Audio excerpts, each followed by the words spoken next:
American resolution. Good evening. Could everyone please find their seats? I know, it's true. I don't deny that. Good evening, ladies and gentlemen. We are ready to begin this evening's board meeting. The school board meeting of June 8th, 2021 is now called to order. The time is 6 p.m. We would like to take this opportunity to remind the members of the public of the district mission, which is to ensure that each student achieves his or her highest personal potential and the district vision to be a world-class school system. This evening's agenda includes invocation, pledge of allegiance, resolutions, 2 items under acknowledgements, 1 item under recognition, public comment, consent items, which include 11 items under academic services, 7 items under business services, 5 items under human services, which 1 is good cause. Dr. Atkins, please provide an explanation for this 1 item. Thank you, Madam Chair. This is administrative changes that we need to have approved tonight so that school staffs can know who their administrator is going to be prior to them leaving in the summer. So this is our last opportunity to do this. This would be assistant principal and principal changes for the next school year. Thank you. As presiding officer, I find there is good cause to add these 3 items to the agenda. 1 item under information system, 9 items under operations, 2 items under attorney recommendation, which 1 is good cause. Ms. Dupree-Bruno, please provide an explanation for this 1 item. Thank you, Madam Chair. Good evening. This is for the approval of settlement agreement and release for Sherry Russ in the amount of $251,000, $251,600, inclusive of all fees and cost. Thank you, Ms. Dupree-Bruno. As presiding officer, I find there is good cause to add these 3 items to the agenda, 2 items under public hearings, and 4 items under other business. Board members, is there a motion to adopt the agenda? I'll move to adopt the agenda as printed. Ms. Fisher, and second? I'll second it. Thank you. And seconded by Ms. Vaughn. And please record your vote.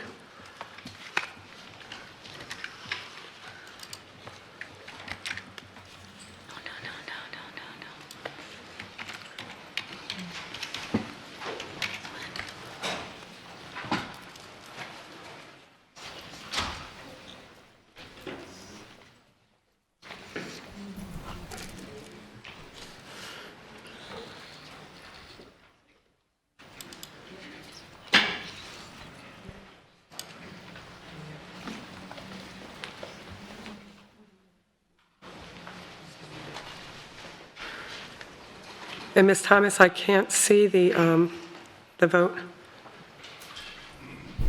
Unanimous, Madam Chair, 7-0. Thank you. Motion carries 7-0.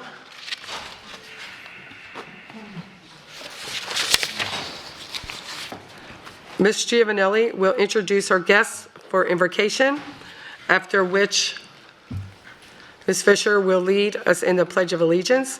Ms. Giovanelli. Please rise. I'd like to introduce Pastor Eric Johnson of the New Life Worship Center in Fort Myers, Florida. Thank you, Pastor Johnson. Let us pray. God, we come before you.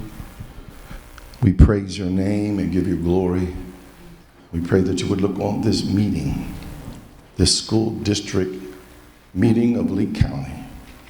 We pray, God, that you would grant us wisdom, knowledge, and understanding, that you would bless and guide us, that we'll go in your way, that you would have your way in the name of Jesus. And bless this meeting for the good of this community, that we work together to do your will. In Jesus' name we pray. Amen. Ms. Fisher, please lead us in the Pledge of Allegiance. Yes. I pledge allegiance to the flag of the United States of America and to the republic for which it stands, one nation, under God, indivisible, with liberty and justice for all. Liberty and justice for all.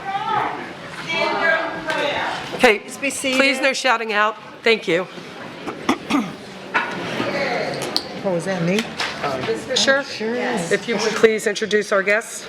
Would. Thank you. This evening's student representative from the School Board Student Advisory Committee is Christopher J. Macia, a ninth grader with a current unweighted 4.0 grade point average at Bonita Springs High School. Christopher takes an active role in Student Government Association, HOSA, which is Future Health Professionals, Mu Alpha Theta, and takes stock in children. Something that Christopher is proud of is that he is part of the percentage that makes up the Hispanic Latino community at his school. Christopher believes it is important for everyone, no matter race or ethnicity, to be equally represented everywhere possible, as well as in schools themselves. Welcome, Christopher.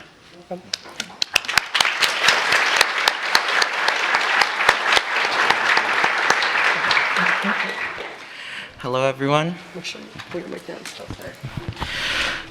So, whereas the commemoration of Caribbean Heritage Month was adopted by the U.S. House of Representatives in 2005 to recognize the significance of Caribbean people and their descendants in the history and culture of the United States, and whereas President George H.W. Bush issued a proclamation in June of 2006, and each year thereafter, the White House has issued an annual proclamation recognizing June as Caribbean American Heritage Month. And whereas there are over 13.2 million Caribbean Americans living in the United States, and whereas we recognize that Caribbean Americans promote a sense of prosperity and security while drawing on their shared values, and whereas Caribbean Americans have contributed to the success, spirit, and character of our nation and for generations, while their skills, knowledge, innovation, and initiative have enhanced and advanced many aspects of our society. And whereas we celebrate the triumph of Caribbean Americans as a diverse community that encompasses many nationalities and languages, and whereas they have become leaders in every sector of American life while maintaining the varied traditions of their countries of origin. Now, therefore, be it resolved that the School Board of Lee County, Florida, hereby proclaims the 30-day period of June 1st through June 30th, 2021 as National Caribbean American Heritage Month. Our shared history, our shared future. Thank you. The character word for June is cooperation. Quotes, "Alone we can do so little, together we can do so much." Helen Keller. The design you see displayed on the screen was created by Graciana Gold, a 11th grade student at Estero High.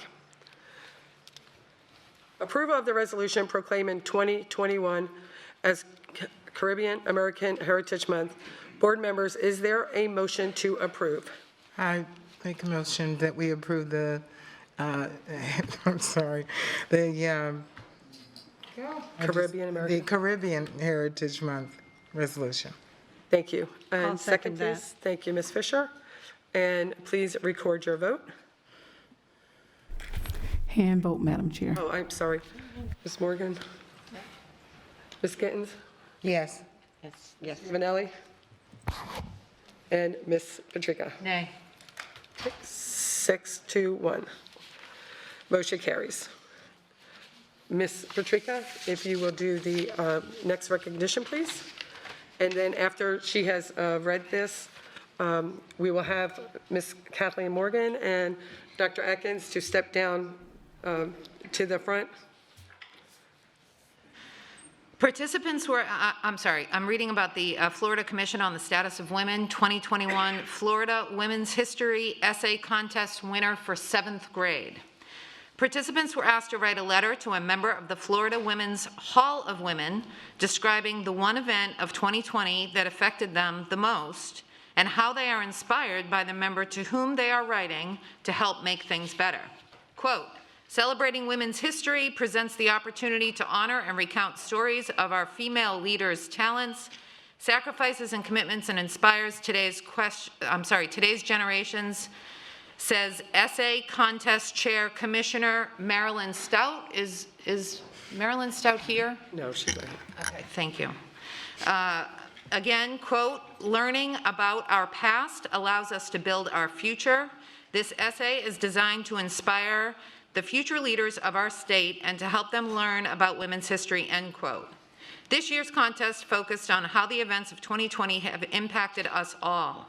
Participants were asked to write a letter to a member of the Florida Women's Hall of Women describing the one event of 2020 that affected them the most and how they are inspired by the member to whom they are writing to help make things better.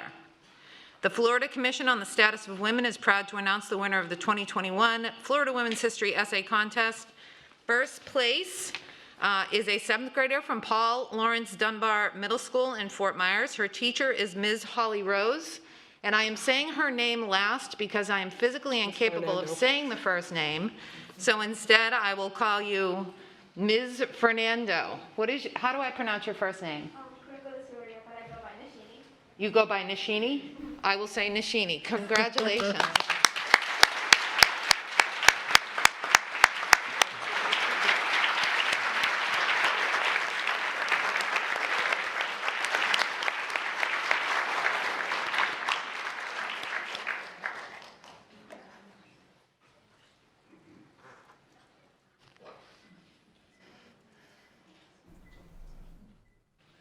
Good job, kiddo.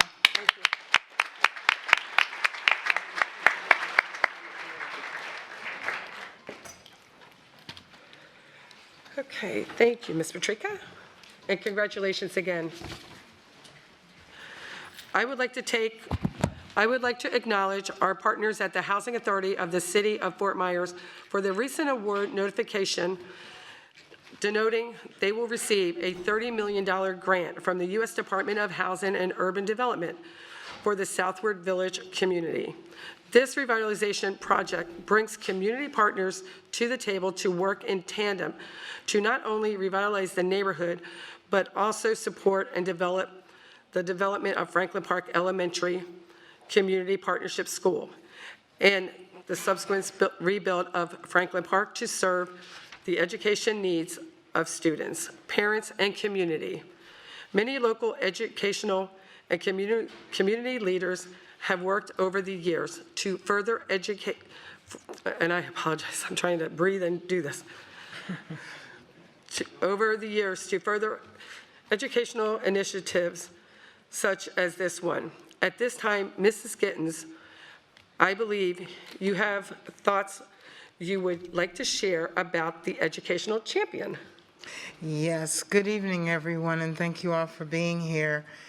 I'm going to read some things about, and if we can put the pictures up, please, Dr. Ann E. Murphy Knight. And what I'm reading was written by our in-house historian, and that is Jared Eady of All Things History in Lee County. He is the one, so I will be reading this. Dr. Ann E. Murphy Knight, if we can put the pictures up. Okay, thank you. She made her transition from this life on May 26, 2021. A graduate of Dunbar High School who returned to the city that she loved to teach the youth at Franklin Park Elementary, of which she was instrumental in naming in the late 1950s. I'm going to take this down to read. As well as youth at Edgewood Academy and Colusa Elementary. Dr. Knight served the school district of Lee County as an instructor and educational leader for 4 decades, not years, decades. With her strong focus on youth, Dr. Knight was passionate about the reduction of juvenile crime and improving early childhood education. Her commitment to youth was commemorated with the renaming of the Success Through Academic and Recreational Support Complex to the Dr. Ann Murphy Knight Stars Complex, a safe haven and recreational venue for children. Her legacy is cherished by her children, Dr. Harrison Knight, Dr. Sybil Knight Burney, Mr. Ken Knight, Mrs. Abra Knight, Sally, as well as her sons and daughters-in-law, grandchildren, sisters, and a host of relatives and former students, and of course her sisters of Delta Sigma Theta Sorority Incorporated. And we would like to give all of you a hand for being here on behalf of Dr. Knight. And we thank you, family and friends, for sharing her for 4 decades with the children and students of Lee County. We can all stand, please. Give them a hand.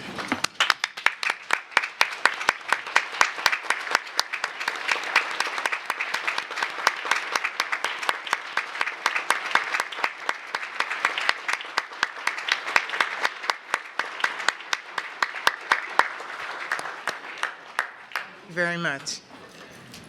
At this time, I am going to take a very brief break, so that if there's anyone who would like to leave before we start public comments, you may do so. And we appreciate you being here for the awards and the acknowledgements. Thank you. Okay.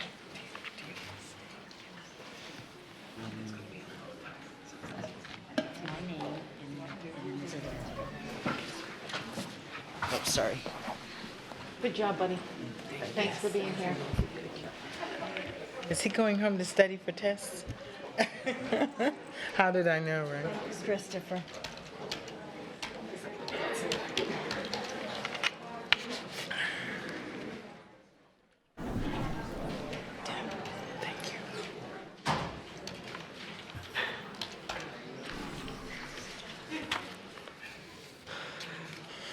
The next item on the agenda is public comment. Ms. Dupree-Bruno, please address the item of public comment.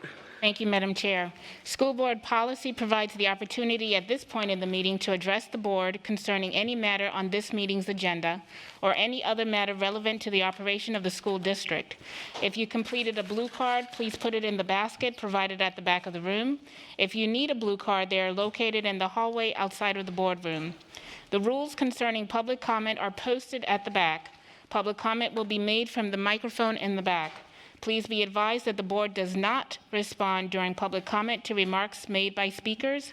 At the end of the public comment period, the board chair, Ms. Jordan, may address concerns or the assignment of any concerns or requests to the superintendent. Speakers and those attending the meeting are expected to act in a respectful manner. The purpose of public comment is to provide feedback. Personal attacks on individuals or abusive language are prohibited. In addition, clapping, hissing, booing, unreasonably loud and/or offensive language, swearing, cursing, or a display of temper are prohibited. Speakers who fail to follow proper decorum in the chambers will be ruled out of order. Any speaker continuing with such remarks will be required to relinquish the microphone per Board Policy 1.11 and may be removed from the chambers. There will only be one warning. Please remember that we do have students from time to time in the audience. Per Board Policy 1.11, the time per speaker is 3 minutes if there are 20 speakers, 2 minutes if there are 30 speakers, and 1 minute if there are 31 speakers or more. We have over 31 speakers. Per Board Policy 1.11, the maximum time allowed for public comment is 1 hour. You will find a countdown on the big screen in the front of the room. Once your time has elapsed, the microphone will automatically shut off. We encourage you to address the board as a whole versus individual board members as they act as a collective body. Please state your name prior to making your comment. I will call you 5 names, 5 speakers at a time. Please follow the staff's direction in lining up. Madam Speaker, we have over 60 speakers. Thank you, Ms. Dupree-Bruno. If you recall, earlier at our meeting, we had asked that you would, if you could kindly share regarding the parental rights bill and what will be taking place with that before we go on with public comments. Thank you, Madam Chair. There was a House Bill number 241. This House Bill was drafted by Representatives Grau and Byrd. It's called the Parents' Bill of Rights. The bill becomes effective July 1st, 2021, and has already been approved and signed by the governor. This bill actually creates a new statute, Florida Statute 1014. The purpose of this bill is to codify many other parental rights sections in the Florida statute, things such as health care and decisions that parents can make for their children with regards to health care. This new statute specifically establishes what the legislature deems to be a fundamental parental right with respect to education and to health care. The Chapter 1014, which will be entitled Parents' Bill of Rights, is created to consolidate many of the rights already established elsewhere in the statute, such as Florida Statute 1002.20. It explicitly strengthens these rights and requires school districts to acknowledge their supremacy. We will be drafting a board policy that will basically codify for us in our district this Parents' Bill of Rights. This will take place sometime between July and August. There is a process when we create a policy pursuant to Florida Statute 120. There will be times for the public to come in and make comments. We will have a first reading. We will have a second reading, which will be part of a public hearing, as you will see tonight. So we wanted to make sure that you knew that we were aware of this Parents' Bill of Rights and that you knew that this Parents' Bill of Rights will become a policy in the Lee County School District as required by the statute. Thank you, Mr. Freebruno. I appreciate that. Now, if we may, would we go ahead and proceed with public comments then? Thank you. At this time, will the following individuals please line up? John Smith, Yapram Dervahanyan, Kathy Horn, Patty Patrica, and Rose McBride.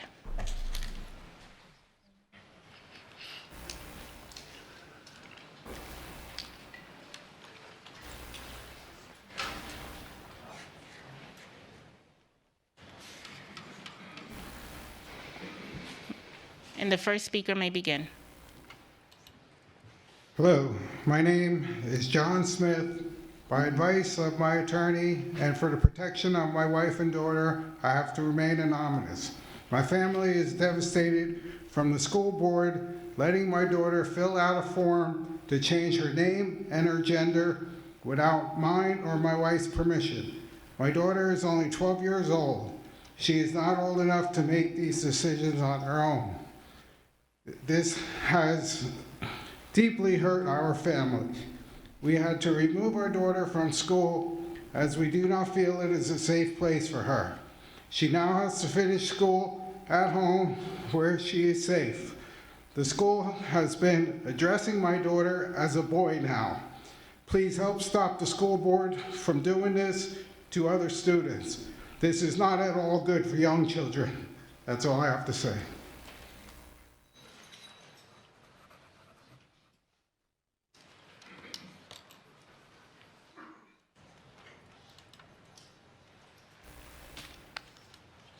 I haven't started. You get the clock back, please.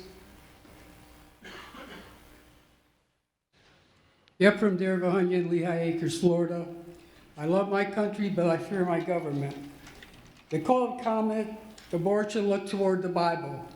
Let's look to the Bible, and you'll get a good code of comments.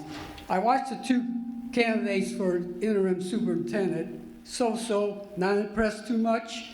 We need somebody that has a business background and knows how to run a corporation. Thank you.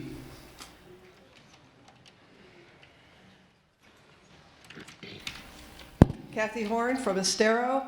Please vote against the code to keep the contested language in it. That language doesn't seek special status. It shares Christ's messages of love, kindness, and non-judgment of others. It protects LGBTQ students from ignorance-fueled hate.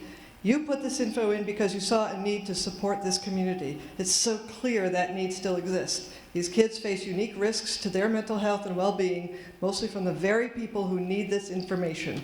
You have heard and felt the anger of bullies who claim their religious beliefs are universal when they are not. Removing the language will signal you don't support LGBTQ people as much as you fear the anger of the bullies.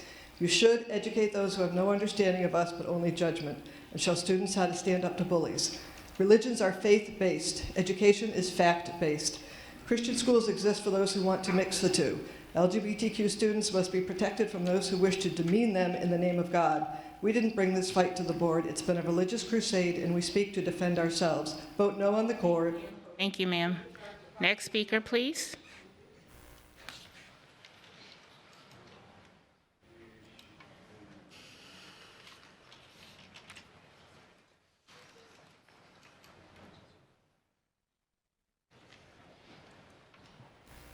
Hi, I'm Rose McBride.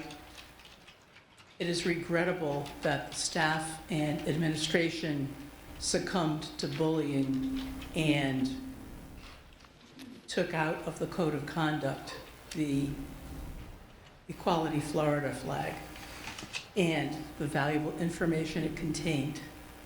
I implore the board to not succumb likewise to the bullying and reject this version of the code of conduct in favor of one that includes the valuable information that has been in the code of conduct since last year. Thank you.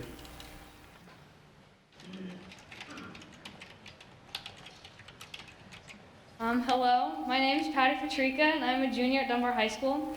Please excuse my appearance. I'm on my way home from swim practice right now. I have a few concerns about the calendar for next school year. When looking at it, I noticed that the week of midterms is January 4th through January 7th. This is the week we return from winter break. Also, quarter 2 ends on a Monday. By having midterms the week we return from winter break, it does not give us a true break. It also does not replicate how a college schedule would work. College midterms are before winter break. In pre-pandemic years, Lee County midterms have been the week leading up to winter break. If you look at the Citrus County calendar for next year, their semester ends before Christmas. Citrus County starts school on August 10th, and their calendar includes the same breaks as ours. I have with me a printed out version of both the Lee and Citrus County calendars to compare the two and show it is possible to end the semester before winter break while still including all the breaks we currently have on the calendar. In the end, I ask that you consider changing the calendar next year so midterms in the semester end before winter break. Thank you. And can I give these to somebody? Will the following individuals please line up? Denise Nystrom, Christine DiVigelli, Tara Jenner, Bob Valenta, Max Gillespie.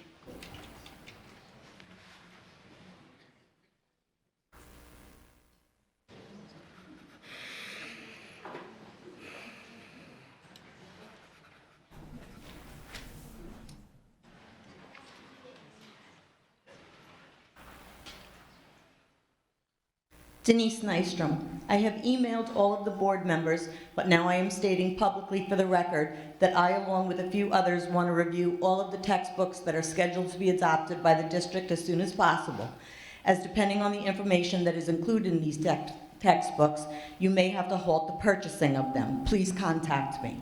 2, with regard to the hiring of the interim superintendent, you are now down to 2 candidates, Mr. Savage, an internal candidate, and Ms. Cartwright, an external candidate. Today I emailed you 5 articles that make it clear that Ms. Cartwright was under investigation and therefore resigned from her district. This leaves you with 1 viable candidate, Mr. Savage. There are 2 other laws that will need to be addressed. 1, equity in athletics, and 2, the law that states that the district cannot ask students if they have been vaccinated. Thank you.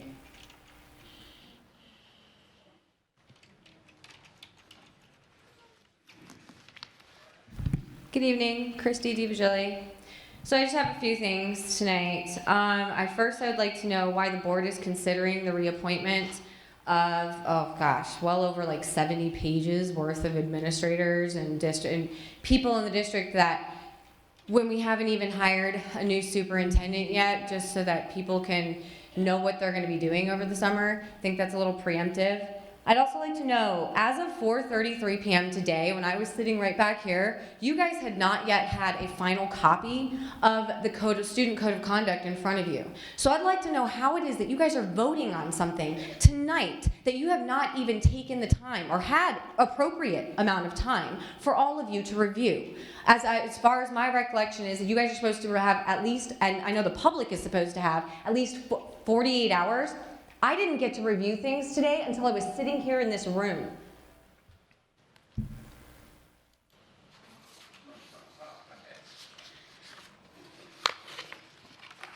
Please silence while we're going through public comment. It's much appreciated. I'm sorry, I didn't hear that. Please no talking while the other people are talking during public comments. It's much appreciated. Thank you. Tara Jenner. Mr. Prebruno, I would really appreciate it if you would take the comments that you made tonight and incorporate those in writing in the code of conduct, specifying specifically that if anything that's in that code of conduct is in contradiction to the law that comes up on the 1st of July, that the law clearly supersedes it. Secondly, I would like to specifically state that when I was in college, I had roommates from hell in my freshman year, and I actively sought out a roommate for my sophomore year by going down into the common area. The girl that I met down there, we shared interest in music, we shared interest in movies, and she was willing to put pineapple on her pizza like I was. And it wasn't until we decided that we wanted to be roommates she informed me that she was gay. And my comment to her was, that's irrelevant. And you know what? It had never come up in our conversation. We were roommates for 2 solid years, and we had one rule and one rule only. Absolutely no PDA on the part of either of us in the classroom because our rooms were for study only. This shouldn't be. Thank you. Thank you. Will the following individuals please line up? Sean Williams, Tim Dews, Chris Tompkins, Pamela Vasquez, Heather Boyle.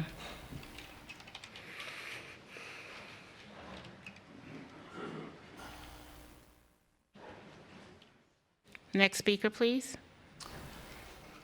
I have quite a few issues. First of all, the doors being locked today during the earlier meeting. Excuse me, sir, can you please state your name? Bob Valenta. Thank you. That violates the Sunshine Law. The doors being locked until 5:45 just demonstrates that you guys don't know what you're doing. And that it's all about control. It's not about anything but, and you're not capable of controlling yourselves. No eating or drinking in here. Apparently that's unless you're a district employee, then it's acceptable and it's fine. These are rules for thee and not for me, okay? We have problems with that when you guys act like kings and queens, okay? As far as CRT goes, you seem to want to replace some feigned perceived racism with actual racism. And the LGBT, if only we had some example in history of a civilization which engaged in this sort of behavior, like Thank you, sir. Sodom. Thank you. Next speaker, please.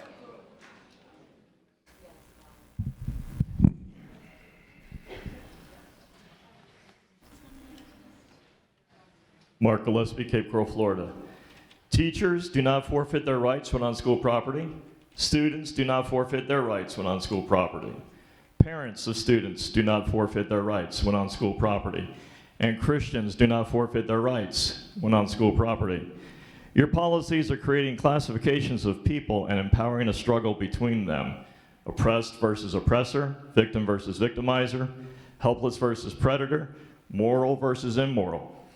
There are standards and truths in this world, and once you start picking a side as to who has more rights, you are also telling everyone where you stand. We can either choose to have a morally sound society or an immoral one. The two can never coexist. The question becomes, by what standard will you live your life? That standard will be the one you look after our school district with. You may actually have to be brave enough to do the right thing, even though it may be unpopular and go against the grain of what some of your peers would like you to do.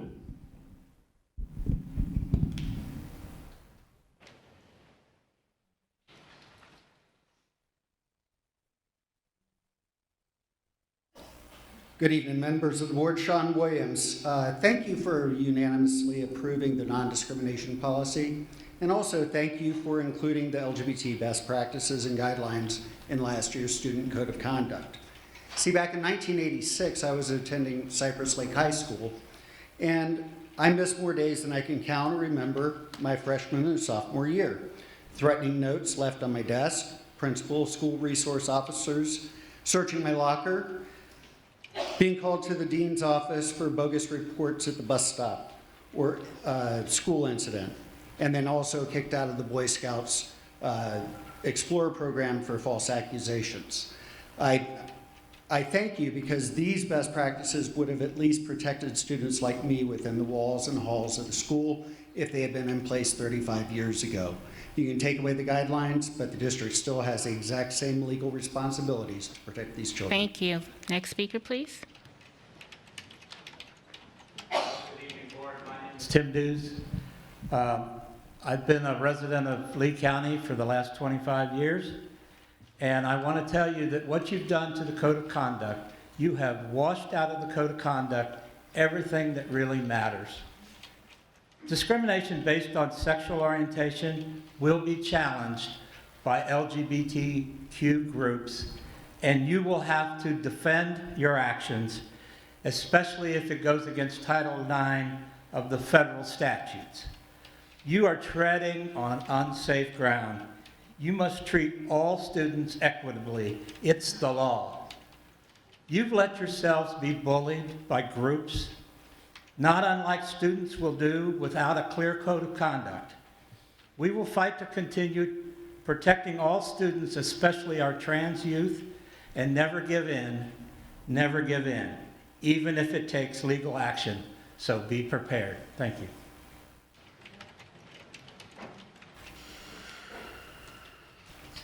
Chris Tompkins. Courage is inseparable from justice. It takes courage to put a stop to bullying. It takes courage to endure hardships and survive tough circumstances. It takes amazing courage to lead good, productive lives day after day. Those with the courage to do what is right, no matter what others say, possess a precious sword of limitless power. People of genuine courage have no underhanded motivations. They are straightforward and honest, which is why they are often misunderstood and even treated as villains. In contrast, there are those who are skillful manipulators, who scheme and self-promote to gain popularity. Many people are fooled by their apparent success and even envy them. Others, however others may be, those who have done what is right, even if misunderstood, scorned, or harassed as a result, have a clear conscience. They are victors. True courage is defined by whether it is motivated by justice and compassion. Will the following individuals please line up? Deborah Hopkins, Nancy Terreri, Heather Newbert, Emma Newbert, Valinda Neely.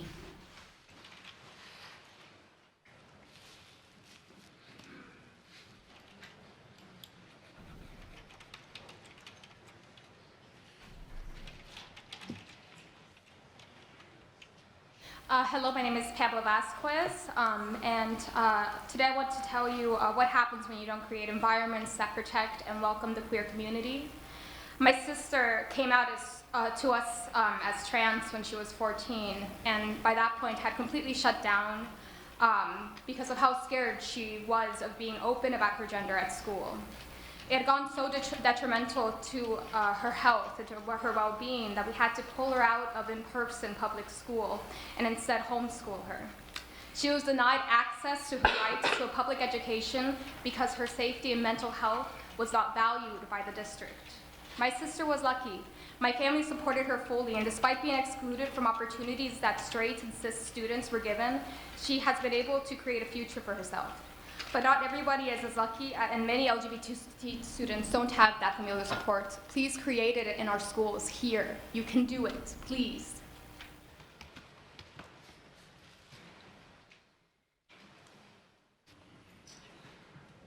My name is Heather Boyle. I have a few things. First, the interim superintendent, I would like to discourage your review of Dr. Cartwright. In December of 2020, an independent organization has asked for her to be under investigation. In March of 2021, she then resigned.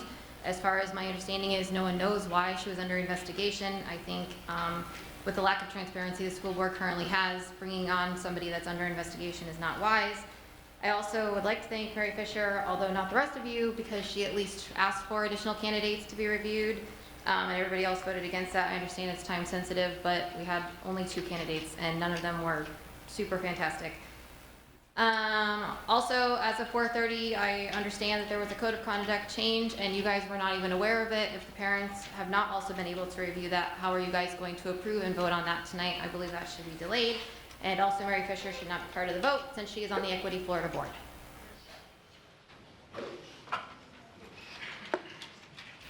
Belinda Neely, this is an LGBTQS community. Yes, straight is a thing too. Let's be all inclusive now. A lesson such as this does not belong in schools. Over the past months, I've heard of depression and suicide issues here. Schools are not from where these issues stem. A blanket policy, a school policy, will not fix life issues that deep. Those are personal, private, and belongs within a family, and it certainly does as a topic as well. In meetings here, I heard words like uneducated fear, hateful bigots. These are hypocritical of those to say about others they don't know. Treat people with respect. That should be the focus all around. To each his own, and be who you need to be. With that said, advertising and promoting with posters or policy is inappropriate, especially for my 5- and 7-year-old boys. I've heard a lot saying that they just want to live normal kid lives. Making special policies is contradictory of such. Stop masking our kids. CRT has no place here. Plain and simple, teach my kids accurate academics, not values. That's my job. Do not rewrite history, math, science to be what somebody wants it to be. Teach it as it is and always has been. We've survived and excelled as such. Thank you. Next speaker, please. Hello, and thank you everyone for being here tonight. My name is Deborah Hopkins. I'm very discouraged to see in this room something that I thought was a stated value of this country, and that is separation of church and state. We do not need the kind of hatred that is being dispersed throughout our local community and in this country by the so-called Christians of this nation. When I learned about Jesus Christ in Catholic school, I learned about tolerance and love. And that is what I would like to see in our community. LGBTQ students are bullied. They have enough discrimination that Jesus Christ doesn't need to come into this. Jesus Christ would have accepted them. No speaking, please. No bantering between yourselves. Please address the board. Miss Patricia. Hello, my name is Emma Newberg. Miss Patricia, at a recent meeting you said you didn't like the volume of someone's voice because you had a headache. I had a headache at school and they sent me home. I had no other COVID symptoms and was still required to quarantine for 10 days. My mask gives me a headache almost every day, but now I know not to tell my teacher. Why do you get to come to work with a headache? But I wasn't allowed to go to school. To the whole school board meeting. Why do you get to take off your mask? We get in trouble when we take off our mask. You make rules, but decide not to follow them. Why is that? Unexpected to follow the rules all day long. Thank you, Miss Emma. We appreciate your comments. Will the following individuals please line up? Francis Elmore, Quinton Jeske, Abigail Reed, Alden Rivas, Kanya Truitt. My name's Heather Newbert. Here is a picture taken recently inside a school. You know, the place where you are still mandating masks. Well, as you can see, none of you have a mask on in this picture. The only masks I see are being worn by 2 students. Why do they have them on and you do not? Here is a different picture of an 8th grade student outside, still required to wear her mask while taking a picture for her yearbook after being awarded Best Smile. Peers wanted to see her smile. Can you see her smile? Why was she not allowed to show her smile? Why does she have a mask on? But this is now the picture she will have to look back on forever.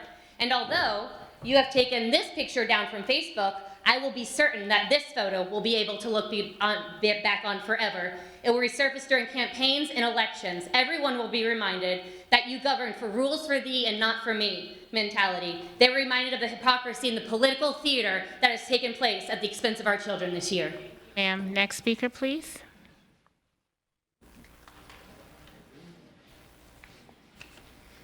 Hi, I'm Nancy Terreri. Here again tonight, and in the weeks that I've been here before, we've heard frightening stories about what's happening to our students, former students, and even parents who've brought up issues in the schools. It scares me to think that this is still going on in this day and age, and I think that it shows why we need to have very clearly the policies and practices in the Code of Conduct. They need to be widely known. If there's no poster, at least there needs to be the information. If it's not in the Code of Conduct, it needs to be elsewhere, widely shared. We have to reinforce the importance of these, and we need to be sure that everybody has access to this information. If it's not shared in the code, how would it be shared? And again, I just appreciate the fact that we have so many young people who come here and speak up. Next speaker, please.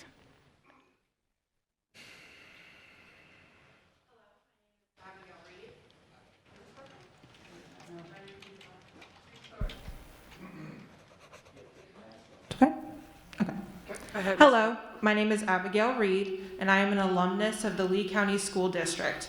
I would like to address the importance of providing resources to LGBTQ+ students of the district. Although it is likely that the LGBTQ best practices and action steps will stay removed from the 2021-2022 Student Code of Conduct, it is incredibly important that resources that show both the support of the district and board towards all students and inform students of the protections in place are presented in some way. Whether this information is given through the Code of Conduct, posters, or flyers, it belongs in our schools. My identity is not a hot button issue, and neither is the identity of my queer peers. We will always be within your schools, and we need resources that will support and affirm our identities. Students in schools with GSAs or similar clubs, which is part of the best practices and supported by law, are less likely to be discriminated against and have lower rates of suicide attempts. This is regardless of whether the students are gay, straight, trans, or cis. Please support your queer students for the good of all your students. Thank you.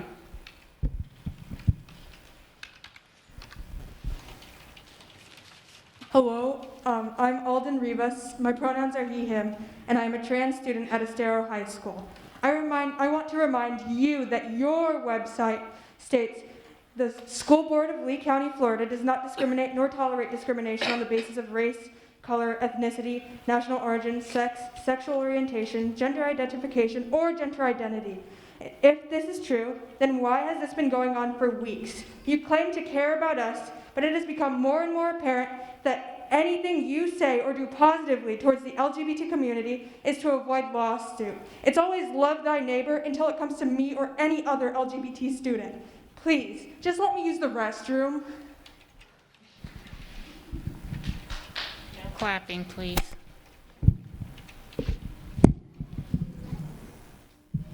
Sorry. Hi, my name is Frances Elmore. I am a graduate of Dunbar High School and a list of other Lee County schools. I am a gay trans man, and I am a graduate student at Florida Gulf Coast University.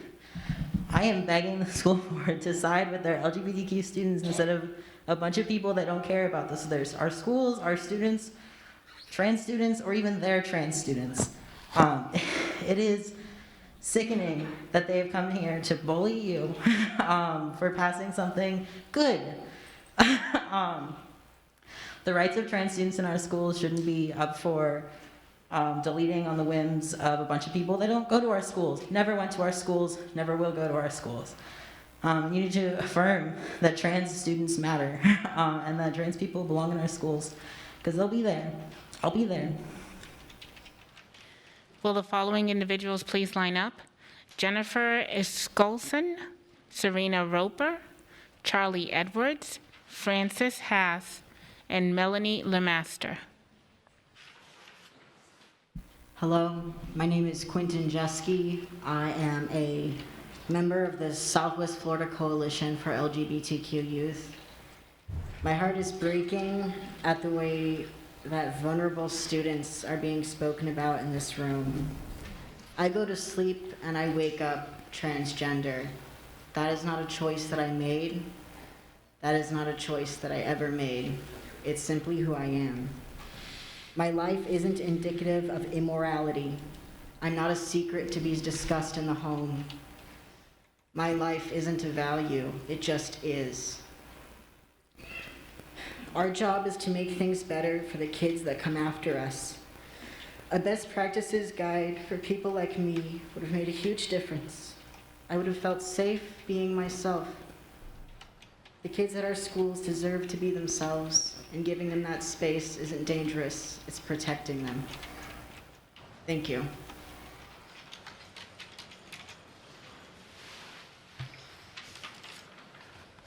Hi, my name is Konya Truitt. A 7-year-old boy with asthma in CIU wondering why he's wearing a mask in school when I've personally seen his teachers not doing so. I have a 13-year-old gifted student who has never once in his life been in trouble in school, concerned because he's going to get a referral for bullying if he doesn't identify somebody as a bunny rabbit. Yeah, bunny rabbit. Apparently it's called neo-identity. These are the things that you're invoking on our children. This has nothing to do with hating. This has nothing to do with bigotry. I am married to a woman. This has to do with this board and this government as a whole overreaching into homes and making decisions they have no right to make. You need to learn how to do what you're supposed to be doing, because in case you haven't seen proficiency ratings in your schools for math and reading, you're failing. So focus on success, getting successful in that before you focus on infringing upon my rights after 40 hours of labor and 14 years of hard work and dedication and sacrificing my career for them. Figure it out and then come to us. Thank you, ma'am. Next speaker.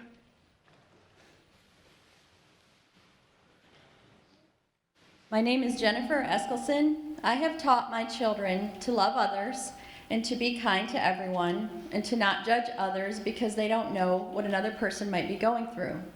And I'll teach my grandchildren the same. And I would expect the school to also teach love and kindness. But what I do not want the school district to do is cross that line and affirm that which I as a parent think is morally wrong as being totally acceptable. Will you say to my 12-year-old who's questioning their gender or their sexual orientation, it's okay, your parents are wrong. Don't worry, we'll hide it from them. We'll protect you from your parents. Well, you don't have that right. I never gave you that right. As a matter of fact, you took that right away from Mr. John Smith, our first speaker tonight.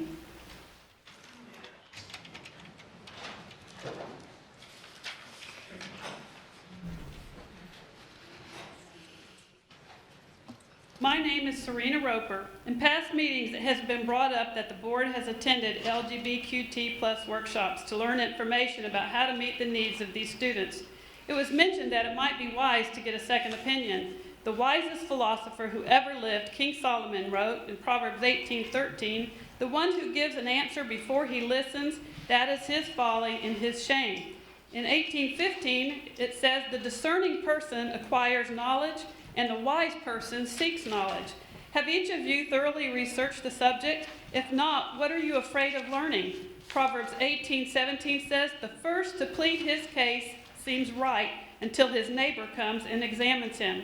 If you have not researched this, you should abstain from this decision for not doing your job and researching what you need to know to fairly represent all your constituents.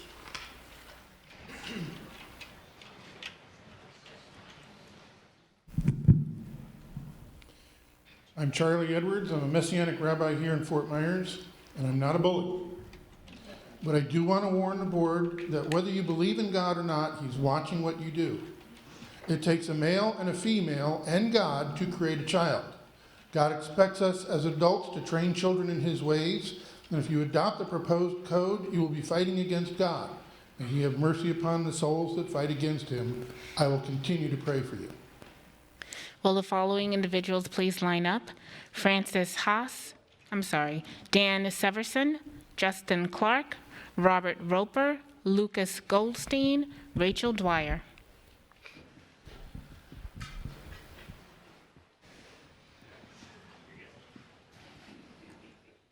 Hello, my name is Melanie Lee Master. I've been a teacher here I'm a retired teacher after about 30 years.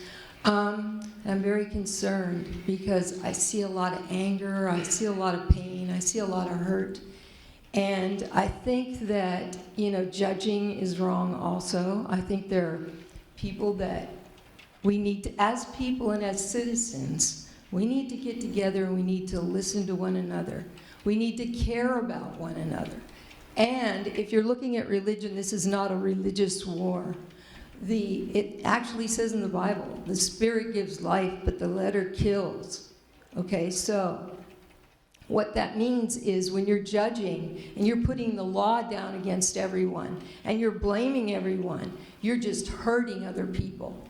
Because what they really need is healing, and they need love, and they need care. And we need to get together and we need to talk about this, not hate one another. Thank you, ma'am.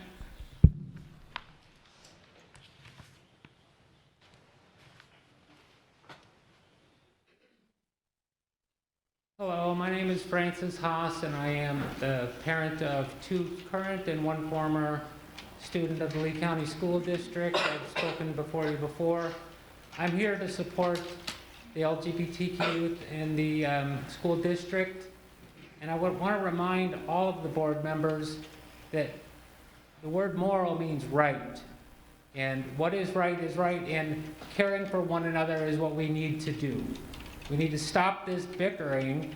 We can't begin to put one God above the other. We all have our own different faiths, and we all care about each other in our own ways. I want to remind the board that to not support LGBTQ youth is to support those that would bully them. And if you do not support the LGBTQ youth, then you are condoning the bullying that may come along with it. Thank you, sir. Next speaker, please. I'm Dan Severson. I had a statement prepared here, but now I'm confused. Because there is no code of conduct that's come out, I don't have an opportunity to really read what is in there. Sounds like some things have been taken out. Sounds like the board has listened to some of the concerns of its constituents. And so I'm a 4-term legislator from Minnesota. One of the things that we prided ourselves in is getting the bill and reading it before we actually voted on it. And so that's one of the things I would encourage you to do today, is to put this on the table, allow the citizens to actually look and see what is in this policy to make sure that they have a voice in whichever way it falls on this. Thank you. My name is Justin Clark. Research from UCLA shows that transgender individuals getting more rights does not lead to more crimes against women. However, denying them rights does lead to violence against transgender individuals, particularly sexual assault against transgender teenagers, as was found by research from Harvard University. 36% of them reported being sexually assaulted within the 12 months before the study. So with that said, what could possibly be a good justification for increasing sexual assault against teenagers? Is it acceptable because they are transgender? What about teenagers committing suicide? Does that also not matter because they are transgender? And I do sympathize a little bit with the folks on the right side of the political spectrum, because I don't think that the government should be making laws that discriminate against people without good evidence. So when I see that there are transgender individuals committing crimes, then I think it should be a subject for discussion. But at the moment, we're fighting ghosts. And with so many problems in the world that need to be solved, especially for the future of our children, like climate change, I think that it's a waste of time to be fighting ghosts. Thank you, sir. Thank you for your comments. Next speaker, please. Robert Roper. If grammar gymnastics were an Olympic event, this board would be gold medalists. Beginning with the first code of conduct ever written in Lee County, his, her, he, she, son, daughter have been an accurate way to describe students. Now, because of gender dysphoria, we have to perform grammar gymnastics to make sure the plural gender neutral pronoun does not conflict with the singular gender neutral noun. Are you kidding me? We're fiddling while Rome burns. Every bit of these grammatical gymnastics is for one reason, and that is for Equality Florida, a political pact. This code is written with the express purpose of promoting the social contagion of transgenderism, and is one more step in the methodical march towards sexual indoctrination of an entire nation, 95,000 students. Galatians 6:7 says, God will not be mocked. This code is a mockery of God. Will the following individuals please line up? Rick Stevens, Matt Caldwell, Debbie Objarto, Sharon Mady, Linda Schultz.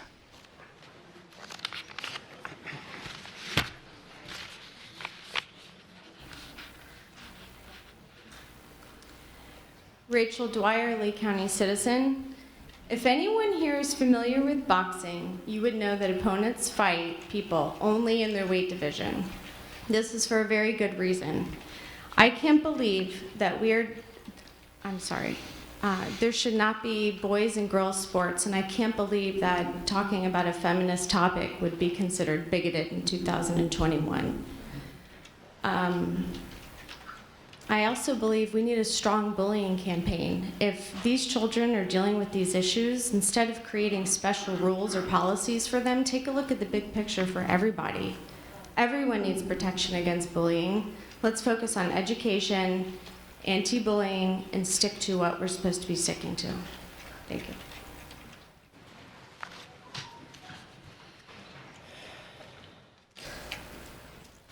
My name is Lucas Goldstein, Bachelor's in Child and Youth Studies. I'm going to be a teacher, and I'm in the FGCU Masters of Educational Leadership program. If the Lee County School District mission is to make sure each child succeeds, you must give the children what they need to succeed, basic human rights. You cannot expect your children to succeed and get an education if you cannot even respect them.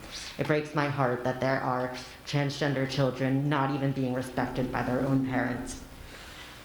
If you can have prayer at a school board meeting, you can let a child use a bathroom. Engel versus Vitale was a school United States Supreme Court case in which the court ruled that it is unconstitutional for state officials to compose an official school prayer due to violation of the First Amendment. Schools should be a place where children feel safe, where they enjoy coming and learn. These LGBTQ+ students do not feel safe.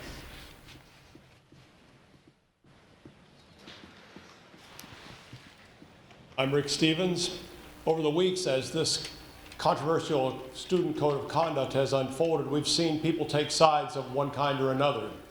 And yet it remains that all of us seem to agree that all students should be treated with dignity because all people are created in the image of God. It also seems that we all have agreed that parents and children need to talk and understand each other.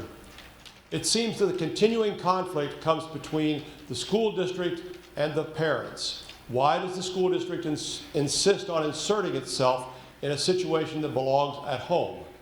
Further, it has surfaced a serious question of whether the board represents the residents of Lee County or outside groups like Equality Florida and other interests. It's time for the board now, like we have discovered, to listen to the parents and the residents of Lee County, not outside interest. We encourage you to take courage, listen to us.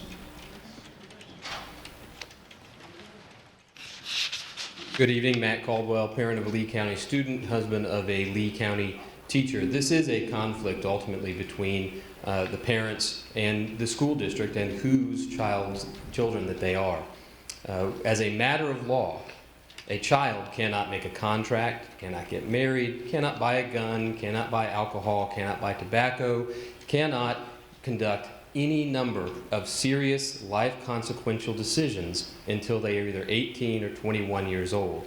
And the attitude of the district has been, and clearly as a result of what you see happening at the staff level, has been that children are able to determine these things for themselves. If you think that the future of a child's gender identification is less important than alcohol, is the message that you are sending to the kids.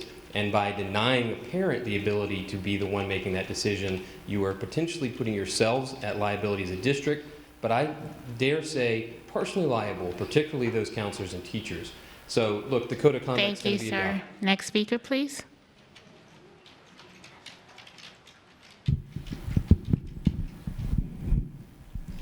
My name is Debbie Objarto. I started to write some things down, but I'm kind of changing my mind too on this. One of the things that I've heard is that, religion has no place in government. I think we've got that backwards.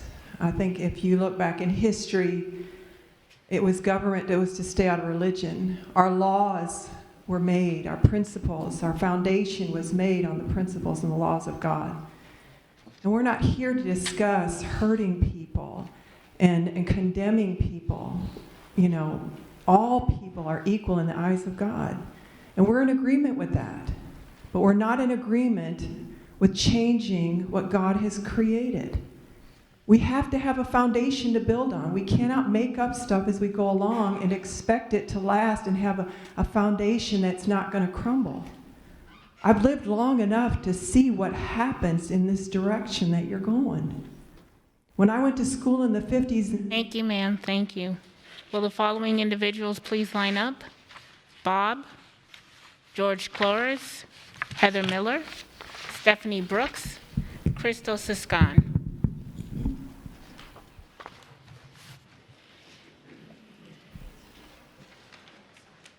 Hi, I'm Linda Schultz. Why do we think young people today are gender confused? Why is it so popular among young girls all of a sudden? Could it be engineered by social media? I'll leave that right there. Everyone wants to be accepted, right? Just because someone feels different or wants to try something new to belong to a group, is that justification to alter one's body parts? These surgeries, for the most part, are irreversible. The problem isn't the body part, it's the mind. When we allow ourselves to believe the lie that if I change my body, all will be well, this is not normal thinking. It is not rational. It goes against nature, nature's God, and science. As a school board member, if you are advocating for critical gender theory, you are indoctrinating, not educating. You are perpetuating the lie, and adults should know better. If the adults in the room can't tell the difference in the truth and the lie, go.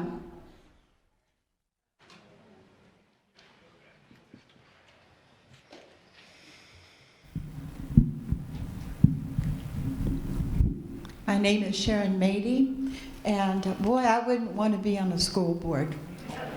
I'm telling you, I don't think I could take the pressure. And I got a lot of grandchildren, 17 of them, and they are a lot of pressure. But you win the award for that. But I do think that I would do what I could to fight for the right of every student within the school system here in Lee County. It's been said that the gay students need more support. They don't get enough. Well, 2 weeks ago, we saw nearly 200 gay students here. There was a strong support for gay agenda. We did not see one student that was for the non-gay. That's a problem. Also, we have 3 new laws that will soon be enacted for next year. And it's a protection for our students as well as for our parents. 3 new laws so that boys can be boys, but they have to be Next speaker, biological. please.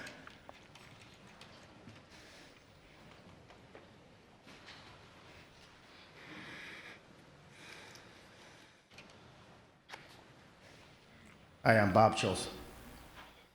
I just wanted to kind of correct something here. People are to be treated equal, not equitable. We don't all possess the same thing, act the same way, have the same intelligence. We're to be treated equal. Please get that straight. And freedom, liberty, justice doesn't mean to do it means to do what's right, not to do what's wrong. Freedom to do all manner of sin is not freedom, it's bondage. Jesus said if you've ever sinned, you're a slave of sin. In Genesis 1:1, it says, in the beginning, God created the heavens and the earth.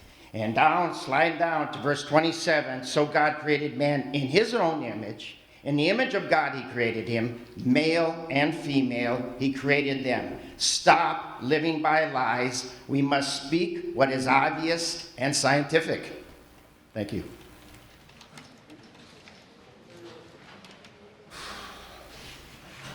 Hello, my name is George Clores. I'm an original graduate of Easley County High School. I want to remind some of the people in this room and the board that ignorance is not an insult. It is an adjective. It is a descriptor. Some people can be ignorant. This doesn't make you a bad person. This doesn't make you inherently bad. I think the actions that you take and the way you interact with the world around you is what can make you possibly bad, and that is a decision for you to reckon with yourself. My entire school life was filled with a ridiculous amount of bullying, and I think that it is ridiculous to think that these children are making these choices and have these ideas in their head for what? So they can be hated, so they can be treated like dirt, stepped upon? They have thought about it for as long as they can, and they cannot be comfortable in their own skin. They want to live their truth, and they are not allowed to. Thank you, sir.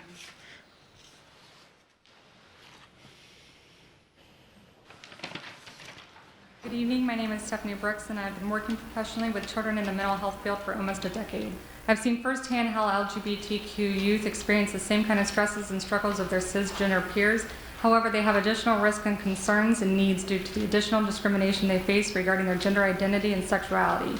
The school board rightfully set the tone for the 2021 school year by voting to include the LGBTQ practices and best action steps. Having clear guidelines and plain language so that parents and students and school staff can clearly understand how LGBTQ issues should be handled is extremely important. Please don't allow a simple logo that can easily be removed deter you from putting it in this year's code of conduct. You did something right, celebrate it. Don't come down on the wrong side of history. Also, I hope how you hear some people here tonight are demanding you to take their religious beliefs into consideration regarding school policies. If these requests don't concern you, I'm not sure anything I have to say will matter, but I hope that's not true. See through this and do the right thing and let it be based on science and research. Thank you, ma'am. Will the following individuals please line up? Etta Caldwell, Robert Sparrow, Linda Hodgson, Mary Jane Hodgson, Linda Van Bibber.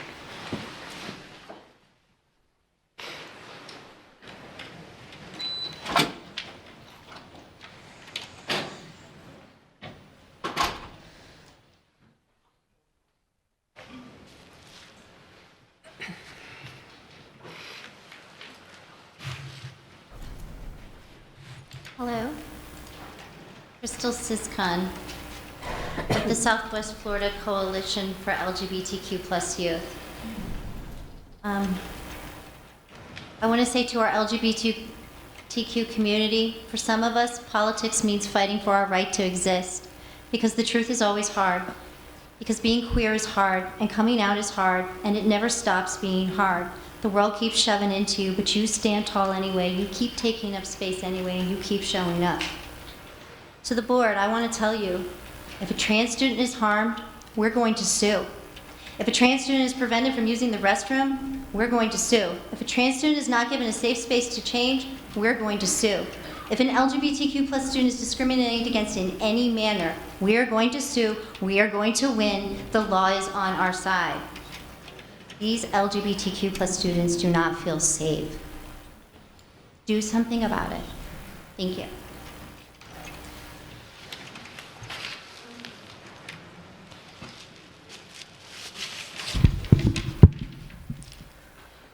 My name is Etta Caldwell. I'm sorry, I thought this meeting was about education. The impact this code will have on this generation as well as future generations is appalling. It sets the stage for an entirely dysfunctional education system. Think of the impact this code would have had on your life in school and consider its consequences well. I never thought I would have to address this situation that is detrimental to our education system and society. It defrauds future generations of the freedoms and truths we have long enjoyed in our society as a whole. It perpetrates failure and fraudulent abuse of these principles, which true education endorses and has ensured for us previously. We cannot allow our children and grandchildren. Next speaker, please.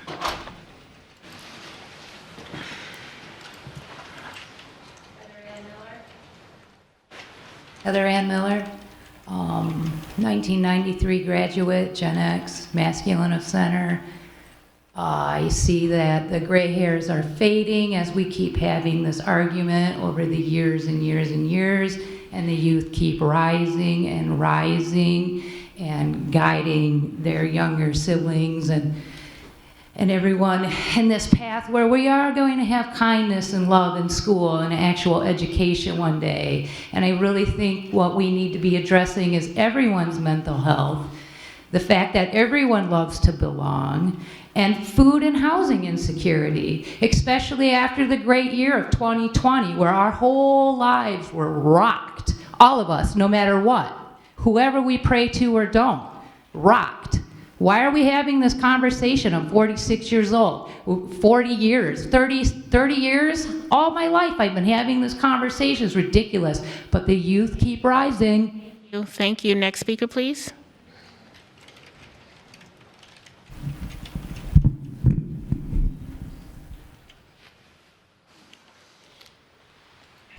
I want to thank you, school board, for your efforts and for your leadership and for your sacrifice. I know these decisions are not easy. I want to thank everybody here for sharing their opinions and their thoughts. As the faith community, my name is Robert Sparrow. I'm a senior pastor of a church and also a part of 3 pastors' organizations. And I want to speak to the LGBTQ community. I want you to know that we love you. I would never stand for anyone bullying you. I can say in my congregation, as well as the congregations that I represent, that we would never allow that. But I do have to be honest with you, is that I did pull my children from the school, and it wasn't because of anything that was going on in the school. It's because I felt that there was an unfair bias in the school system, that they were legislating morality. Many of our constituents in our churches can't do that, and I'm here to speak for them because there's many people that we represent as those senior pastors of those churches. Thank you, sir. Next speaker, please.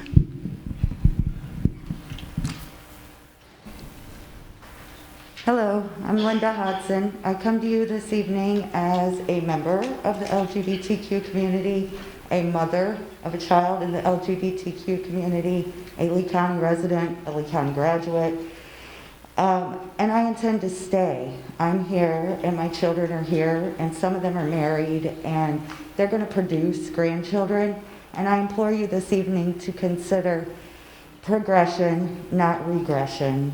You actively progressed by covering things in the code of conduct that was needed and necessary, and now you're going to regress and take them out. I've never seen a city grow and prosper through regression, but hey, either way, I'm still going to be here and with children, and we're going to be members of the community, and we're going to stand behind them, and we're going to grow. Will the following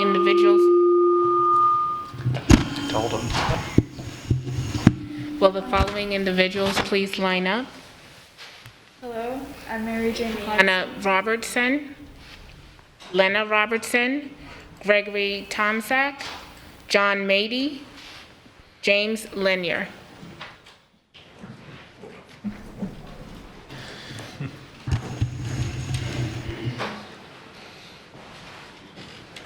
Thank you. Hello, my name is Mary Jane Hodson. I'm a student in the Lee County system. Can't hear you. Hello, I'm Mary Jane Hodson. I'm a student in the Lee County system. I am a part of the LGBTQ. I come here because the Code of Conduct produces a form of security for our LGBTQ community. It shows that we are valid, we are here to be loved. We are here, we can feel safe. But when you are revoking that Code of Conduct and changing our form of security, we no longer feel safe.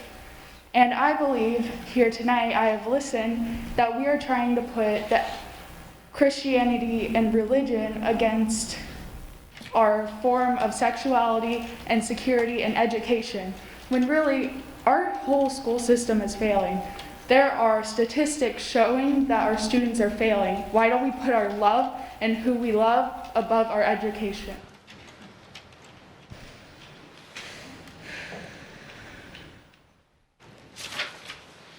My name is Linda Van Bibber. First of all, I'd like to thank Chris Petricka for holding a town hall meeting last night in Estero at the rec center. I would like to suggest that in the future, if something as important as the Code of Conduct comes up in Lee County, that if you truly want community input, that a town hall meeting be scheduled for each of the districts. And Chris, we appreciate the fact that you were there tonight and answered a lot of questions. I'd also like to say that we're here tonight, all of us, regardless of where we're sitting, because we care about our community and our schools.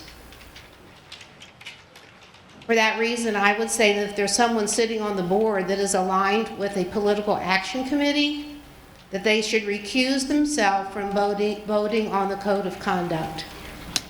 Thank you.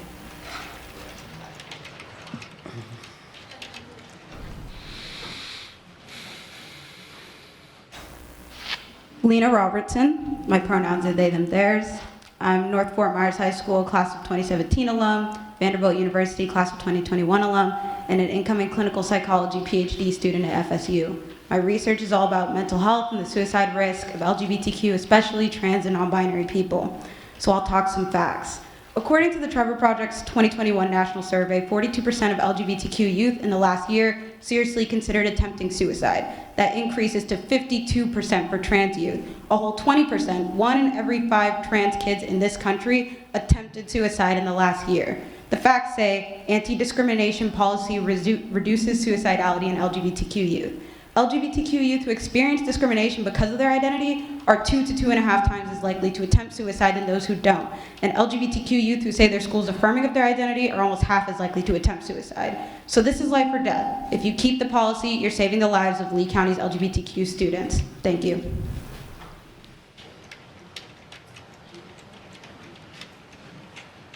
Adriana Robertson. I'm a secondary education major at USF. Studies show that expanding a generic anti-bullying policy to a comprehensive one that specifically enumerates sexual orientation and gender identity as protections makes it twice as likely for school staff to intervene when hearing homophobic remarks. Reducing discrimination in schools can reduce the likeliness of suicide attempts by a factor of 2.5 for LGBTQ students. As educators, we have an ethical responsibility to ensure the safety of our students. The first step for ensuring this safety is the best practices and action steps guidelines. While parental input is important in developing a strong educational community, as experts and leaders, you have a right and responsibility to implement policies which are statistically proven to be crucial for student well-being. 1 year ago, you made a decision and it was the right one. For the sake of our children, please do not let the misguided concerns of some members of this community stop you from standing up for these children's rights. Thank you.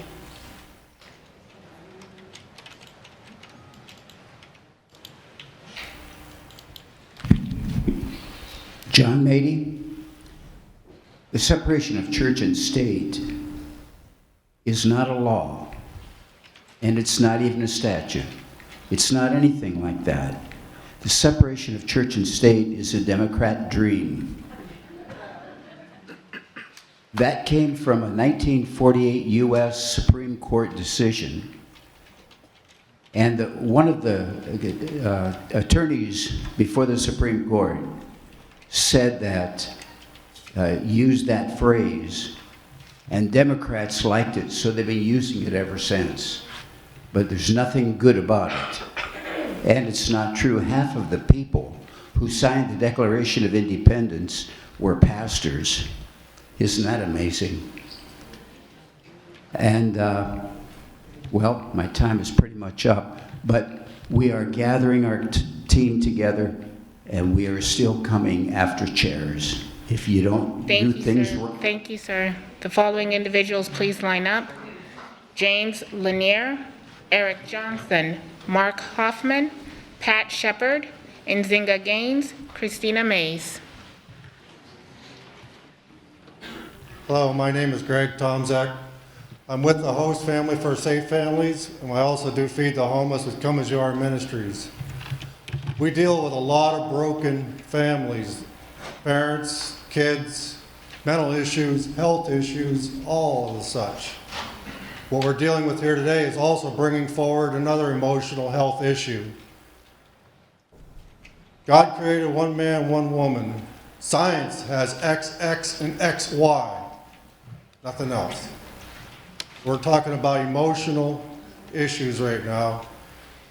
We need to get back to teaching our kids with school education.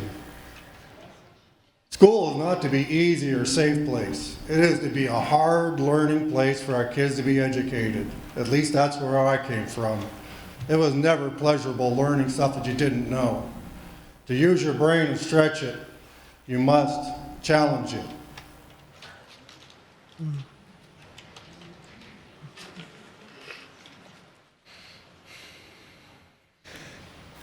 My name is James Lanier, and I'm here to remind this board, as the gentleman said earlier, that God created all things. He created man and woman. He created them in His image. And I would like to point out to this board the decisions that you make and the time that you spend considering these decisions. God says there's one lawgiver and there's one judge. And the decisions you make tonight and the decisions that others that are in this room make tonight, God says we will all stand before Him and give an account for that which we say and that which we do. And I would pray for this board that they might have eyes, spiritual eyes and spiritual ears, and that you would seek God's face in every decision that you make. And be aware that it is God's children that you're dealing with, not yours.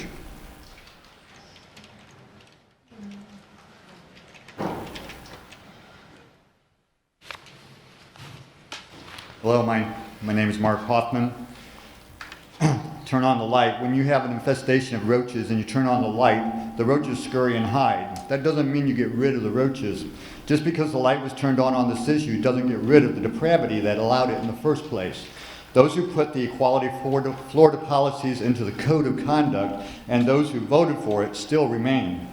We need to remember that for future board meetings and future board elections. This liberalism is not going away. In fact, it seems to want to get stronger. This policy will remain in some form hidden from our view until we as citizens make the right, wise, and hard changes that need to happen. We need a board that works for us and guides the superintendent, not one who is guided by the superintendent and staff. The light was turned on for now, but it will go out again. It is time to turn the true light on, and that is the light of Jesus Christ in the Bible as our guide. I pray for our children and this district. Thank you.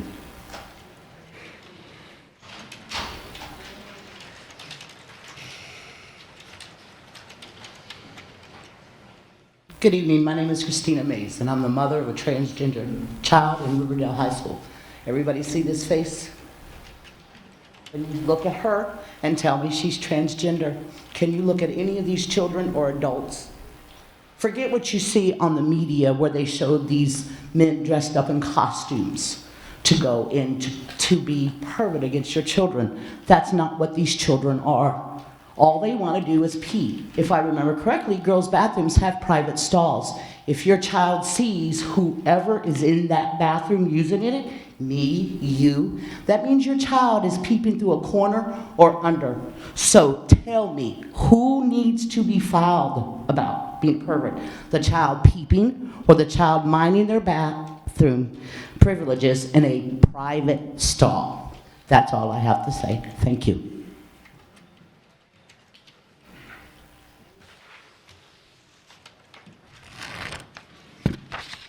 My name is Nzinga Gaines. My heterosexual daughter was punched in the groin by a heterosexual male student. This was not LGBT related, yet speaks directly to abuse treatment along the lines of assumed and presumed sexual orientation and gender. The physical, mental, and emotional safety of my child, our children, is not a political unicorn, nor is safe space an imaginary environment shape-shifting along political lines. Too often I hear Lee County students telling me that they have to return to school and sit next to the students that have assaulted them. If the concept of safe space is elusive, then the designation of PTSD and PTSS will also be lost.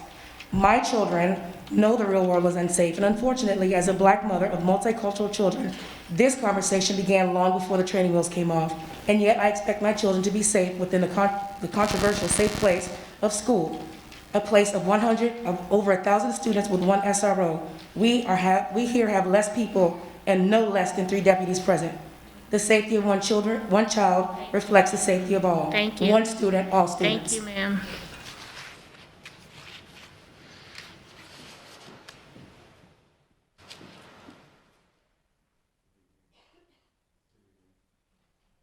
I'm Pastor Eric Johnson. I'm pastor of New Life Worship Center. Greetings to everyone. I want you to know that God is love, and God loves each and every one. Regardless of your sexual orientation, God loves you. And we teach love. God is love. God so loved the world, He gave His only begotten Son. Everyone should be treated fairly. Everyone should be loved. Everyone should be respected. I'm in agreement with that. There should be no bullying. It should be safe for everyone.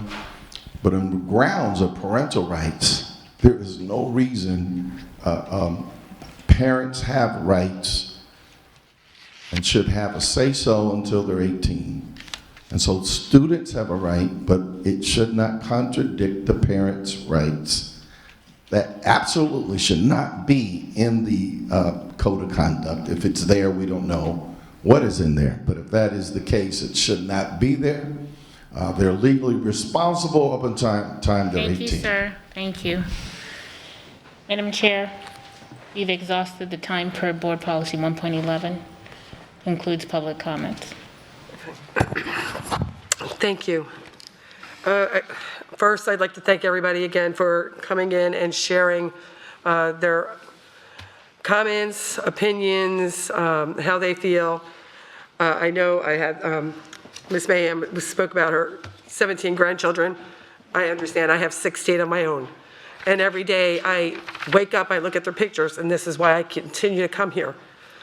But the thing is, we have to always make sure that we're going to protect every single child, all of our children, and we will treat them equal, and we will respect them. And I hear a lot of verses of the Bible, and last night I actually went in and I started looking at the positive things, verses in the Bibles, the kindness, the love, and all of that, which I have a whole sheet of them here. I don't ever hear those. And I think that that's something that we have to take into consideration as well when we're talking about what we're doing. But this has been going on for, goodness, well over a month now, maybe 2 months. And I appreciate the same people coming in, some new people coming in. We do have 95,000 students plus. We do have people who reach way beyond these walls that we hear from continuously. And we do represent all of them, and we do need to hear what they are all saying. So yes, we do hear what you're saying, but we also are listening to everyone else. And there shouldn't be one side or this side or that side. We all need to come together and make sure that every child feels like they can go to school and be safe and secure. They're going to be educated. I think Ms. Caldwell stated that. I thought this was about education. It is about education. People are asking about the code of conduct. It is written. It's on. You can find it on our website. If there's anything that you need to read in it, it's there. It's been there. As far as some of the changes that were made in the code of conduct, they were just words. They were just things that had to be corrected. So it wasn't big, dramatic changes that needed to be made in that. I think Ms. Dupree-Bruno explained the parents' rights bill, how that's going to impact going forward to whatever happens in the schools because of your parents' rights. So when that comes to us, we will have to, by law, create a policy, and at that time, we will so do so. My goodness, there's so much. I just want to, assure everybody, we do hear you. We do get the emails. We do read it. And, but we have to make sure that we are doing what's best for all the students, every student. And as far as the Title IX, I know somebody spoke about Title IX. We do have Mr. Tim. We do have that in there. It is in our policy, so that is covered as well. Our non-discrimination policy does cover, it does support and covers the students, all students, so that you can be safe at school. And we're not asking anybody to forfeit anybody's rights. I just wrote so many notes. And Miss Patty, thank you for coming here and speaking to us about the calendar. We'll certainly take that into consideration. Thank you for leaving that information for us. The young lady, Miss Emma, thank you. You're so brave to come here and speak. Really appreciate it. All of the students, I really appreciate any student that comes here, as well as the adults in the room. But for students to come, that takes a lot of courage to stand there before a large audience and speak. So I do appreciate that. And from there, I mean, we're going to just go ahead and move on. I thank you. Next is the approval of the action items in the agenda under consent. The documentation for action items listed under consent is made available to board members 7 business days prior to the board meeting. We are expected to review all of the materials, and we will have an opportunity to speak with the superintendent with any questions we may have regarding the recommendations.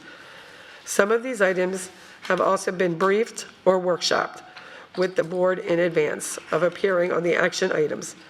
Board members, are there any agenda items you wish to pull for discussion under unfinished business table items portion? I actually have a procedural question for the attorney, if I may. Please.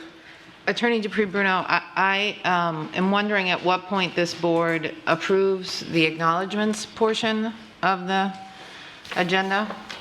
I don't think we've approved those separately. Is that part of the action consent items? We did. We already did. We approved resolutions. We did not approve acknowledgements.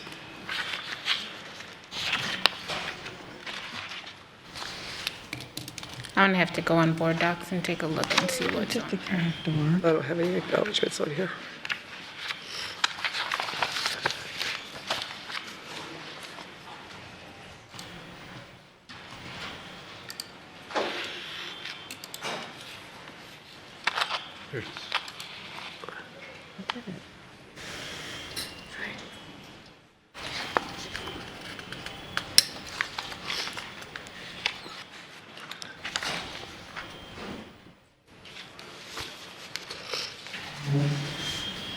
There are none on here. It's on the agenda. I didn't. Traditionally, I don't believe that the board has separated out acknowledgements. We started separating out resolutions. If the board wishes to separate out the acknowledgements, you may do so. It's at the discretion of the board. Yeah, it's on here, but it's not, there's nothing on here as an item. She did the character work. I think she's referring to on the board doc C2. There wasn't any. So can I pull item C2? If you wish. I would like to pull C2, please. And I have to apologize to my colleagues. I, of all people, am violating our protocols by doing this. Yes, you are. And not acknowledging it 24 hours ahead of time, but it was in my final review of the agenda tonight that I realized I had to pull it. So my sincere apologies to my colleagues for doing this in this manner. Okay. Ms. Giovanelli? Items, I have one item that I pulled earlier, J4, approval for annual expenditure with John's Eastern Company, Inc. Okay, thank you. Ms. Fisher? I have no polls this evening, thank you. Ms. Gittens?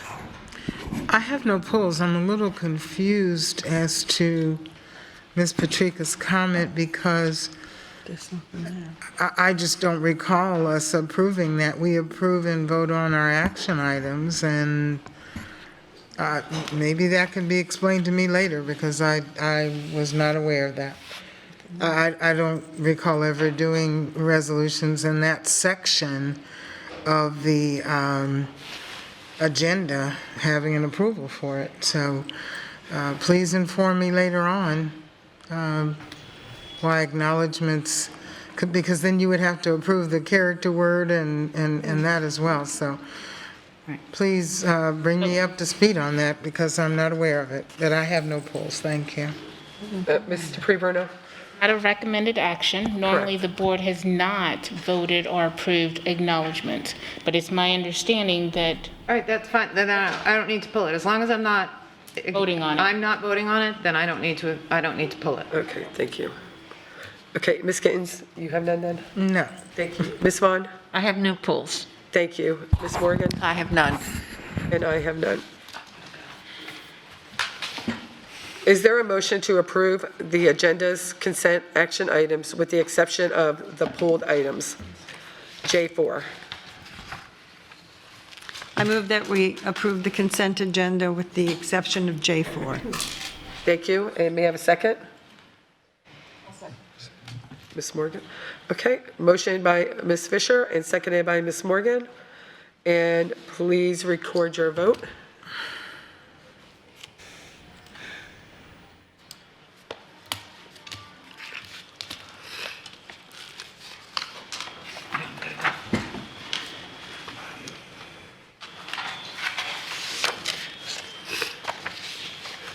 Ms. Thomas, I'm sorry, I cannot see that.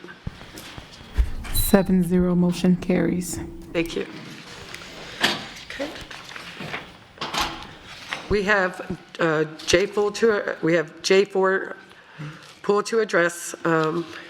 Dr. Atkins, please read your recommendations for the pulled item. Madam Chair, is it all right to recognize the people on the consent agenda that were approved first? Oh, yes, please. If you're okay with that? Yes. They've been very patient. Yes, thank you.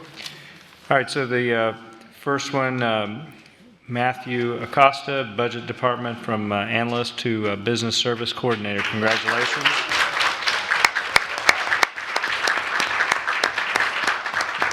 Next recognition, Tracy Adams, Procurement Services, from Coordinator to Director, Procurement Services. Congratulations. Next, Aaron Brandeo, Sunshine Elementary, from Assistant Principal to Principal. Congratulations.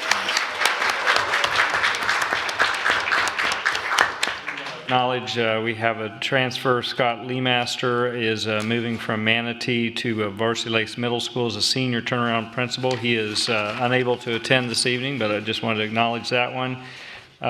Next one is Cynthia Hernandez from G. Weaver Hips, Assistant Principal to Harns Marsh Elementary Principal.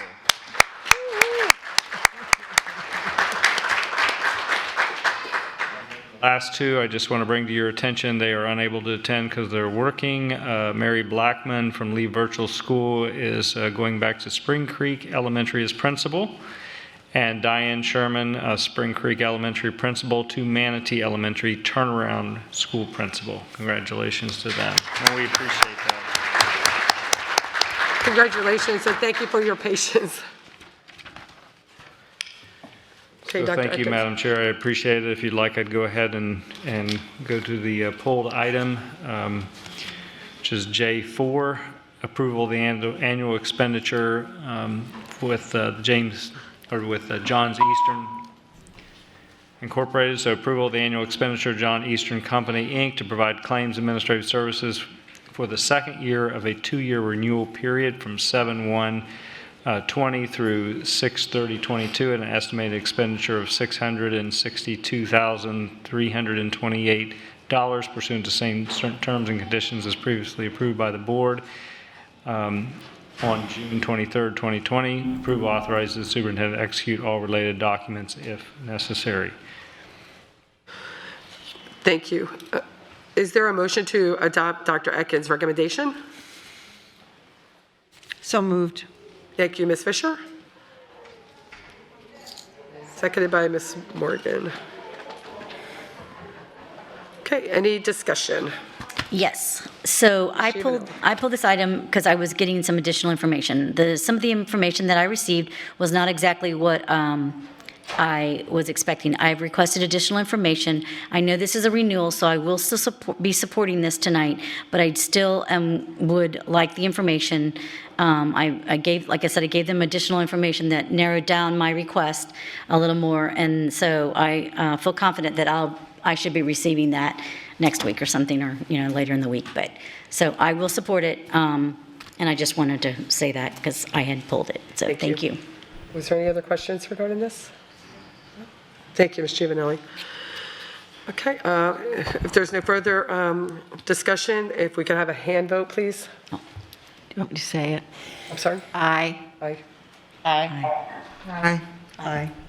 Aye. Thank you, Ms. Patrica. And just for the record, Ms. Patrica is on a work business, so she is permitted to be on the phone and vote. So 7-0, motion carries. Okay, okay, now we have, our next is the attorney's recommendation. Thank you, Madam Chair. The first item is 01, the approval of the appointment of Mrs. Gwinnetta Giddens as the school board member to the Value Adjustment Board, with Mrs. Chris Patrica as the alternate school board member. Thank you. You have heard the attorney's recommendation that the board approves Mrs. Gwinnetta Giddens as the school board member to the Value Adjustment Board, with Mrs. Chris N. Patrica as the alternate school board member. Board member, is there a motion to approve? I move that we approve this recommendation to the Value Adjustment Board. Thank you, Ms. Fisher. May I have a second? Ms. Vaughn? Second. Okay, and please record your vote.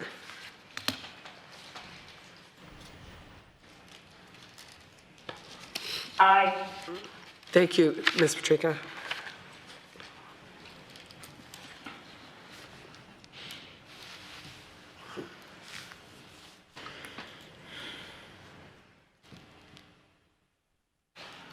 Okay, 7-0, motion carries. Thank you. Next is our public hearings. We have one more item that came under good cause, Madam Chair. I'm sorry, it's not on this sheet. It's 02. 02. This would be a recommendation for the approval of the settlement agreement and release for Sherry Rust in the amount of $251,600, inclusive of all fees and costs. It's on the screen. Thank you. Okay. You have heard Attorney Bruno's recommendation for the settlement. Board members, is there a motion to approve?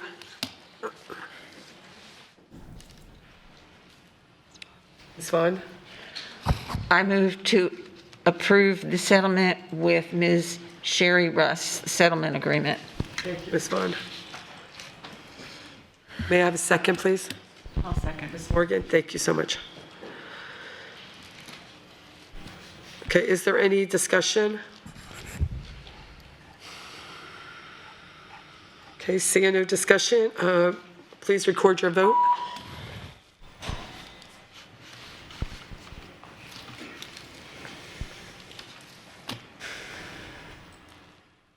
Ms. Thomas, the, what's on here to be voted for is not the, No. it's not the correct one. I just wanted you to know.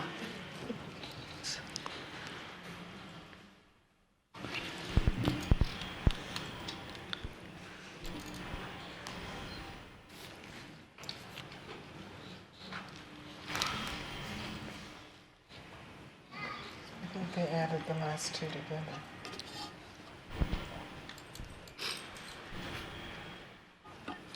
Can we just take a hand vote? You can go ahead and vote. Oh, okay, I see it. Okay. Ms. Patrica? Madam Chair, I was cut off. I don't know what agenda item we're on. Could you please tell me? Yes, we are on good cause, the approval for the settlement agreement and release for Sherry Russ. Aye. Thank you.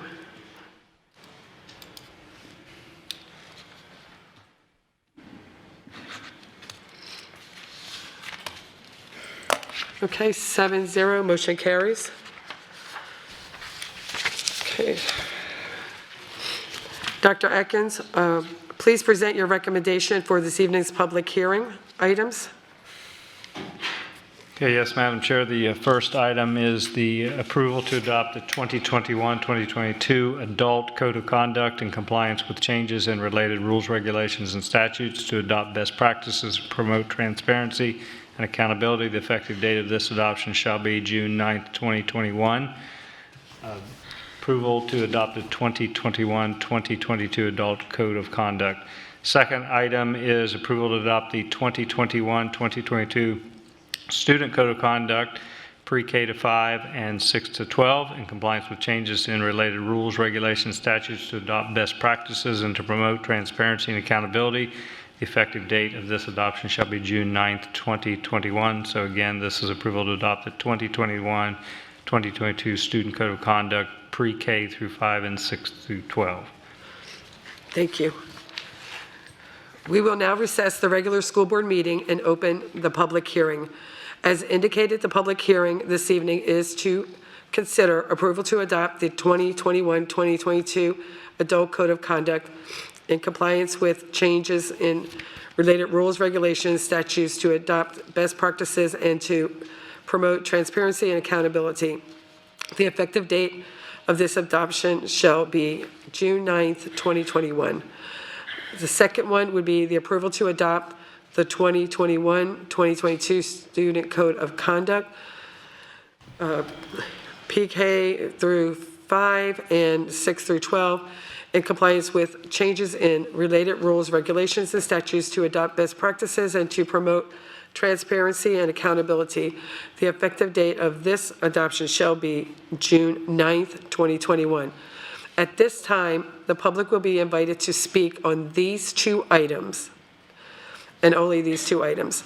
The time allowed for comments is 3 minutes. It's actually, depending upon. Yes, it's depending on how many speakers that we have. It will continue to follow the same board policy 1.11, so it depends on how many speakers. Perfect. And so if there is anyone, Mr. Preborno, do they already have cards? I don't know if the cards have been passed out for the public hearing. So if there is anyone on the right side who would like to address the board, on this right, my right, and left as well, you have to fill out the blue card, which should be in the back. Who has some blue cards for them to fill out?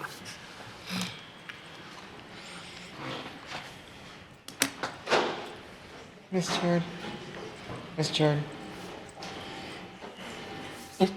Since we have a lot of people that are doing that, I suggest a 5-minute recess or are they just getting up to leave? If you don't mind, we will take a 5-minute recess so everybody can get their blue cards filled out. Yeah, so 5 minutes for those cards?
the cards out.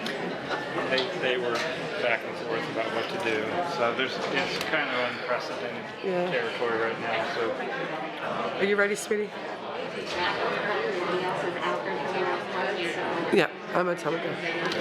If everybody could please take their seats so we can begin the meeting again, thank you. Debbie, give me like 2 minutes, okay?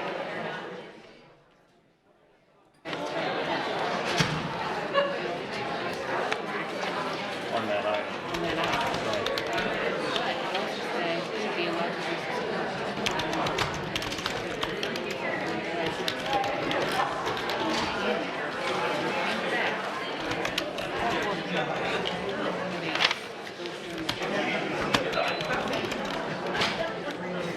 Excuse me, if everyone could please take their seats. Some things that happen are so interesting. Put them in my book next year when I retire. Use your gavel. Do you know Linda Van Bibber? I gotta get out of here. Oh, okay. So she used to have this really cute little boutique over by where the butterfly garden is. Yes. Yeah. And I was with Guardian ad litem, so I was at the place, that's why I said that shop and buy all the cool clothes and everything. No. Yeah, you can say that. That you're gonna say something? Yeah. It is. Please, if everybody could please take your seats so we can begin the meeting. Thank you. It was never on, so it wasn't.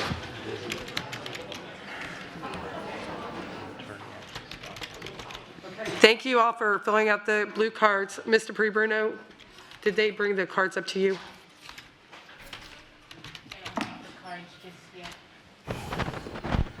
Okay. Well, they may be in mine. As we're waiting for the cards to come up to us, Mr. Newley, would you grab those, if you don't mind? Thank you. Just remember, when you do come up to speak, please remember that it is only on the 2 items that we spoke about is what you would be permitted to speak on. Mr. Pre-Bruno, did you have anything else to add to that? Yes, so I do have the comments from the individuals, and the only thing that I would add, Madam Chair, is just a reminder to the public. Can't hear you. Mr. Pre-Bruno, could you? Can you hear me now? Better? Better. Thank you. Just a reminder to the public that the same rules will apply with regards to public comment that was stated previously. At this time, Madam Chair, we have 21 speakers, so the time will be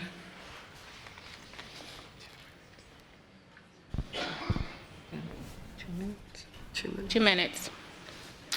In addition, I want to remind the public that you can only speak on the 2 matters that are pending during this public hearing, which is with regards to the Student Code of Conduct, specifically the Student Code of Conduct. I will remind you, there is nothing in the Student Code of Conduct with regards to LGBTQ policy, so you can only speak as to the Student Code of Conduct as well as the Adult Code of Conduct. Thank you. Could you go ahead and start calling them? At this time, Crystal Siscon, Tara Jenner, Christine DiVigelli, Denise Nystrom, Corey Dye.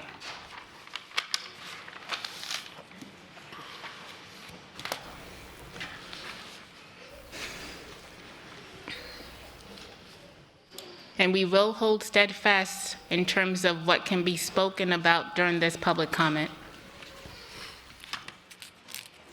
Crystal Siscon. Good evening, Board. I'm here to discuss the student portion of the Student Code of Conduct and the changes that were made, and I really wanted to discuss the fact that the best practices policy was removed, and I'd like to offer a solution. I think that if we removed the rainbow flag, if we removed the names Equality Florida, and if we just made a text version of bullet points, and to put that in as a side guide for our LGBTQ plus youth, it would really kind of solve. So, Ms. Siscon, the only thing I would say is that at this time, that poster is not in this Student Code of Conduct. The only thing that can be discussed is what's before the board with regards to the Student Code of Conduct. And that poster is not in the Student Code of Conduct at this time.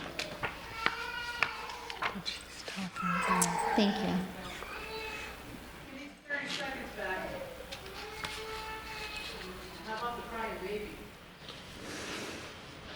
If you want some time, Ms. Iscon, did you want additional time?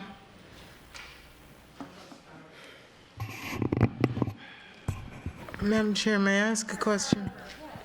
Yes. Okay, my question is whether Ms. Siscon was talking about something to go into the code of conduct, or I didn't think that you were talking about the poster. I thought you were talking about something in the code of conduct. And just, if you can please make that clear for me. I'm sorry, Ms. Gittens. Ms. Kittens. Go ahead, Mr. Pribruno. I'm sorry, Ms. Gittens. What was the question? I apologize. No, I assumed she was talking about something to add or take away from the code of conduct. Yes, thank you, Ms. Gittens. Yes, thank you, Ms. Gittens. I mean, if you can clarify that for us. I would like to add to the current student code of conduct something that we could create with bullet points with no images, no rainbow language, nothing that says Equality Florida, but just takes these bullet points that's already in our student code of conduct, but consolidates them for a handy guide to be added and included. Thank you.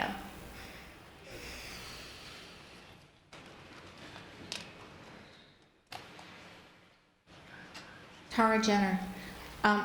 I said this before, I'm going to state it again because I think it's absolutely imperative. You know that there is a law coming up that will be in effect. It's not going to go away between now and the 1st of July.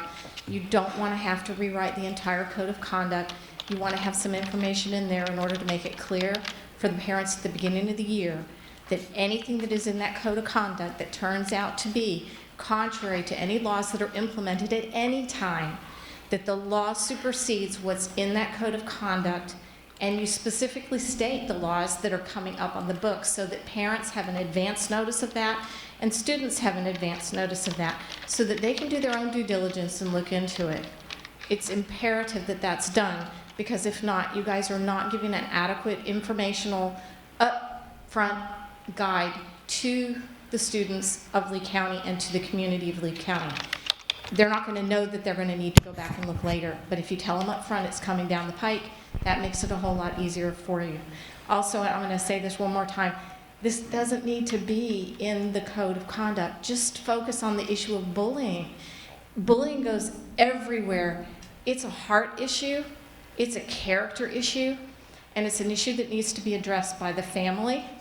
And if you take that responsibility away, the families that are not likely to do their due diligence at home are going to absolutely take their hands off. Put the responsibility back on the families. Don't go, hey, the families aren't doing their job, so we're going to do their job for them. No, put it back on the families. Everybody on both sides of this auditorium are saying, let us speak our piece.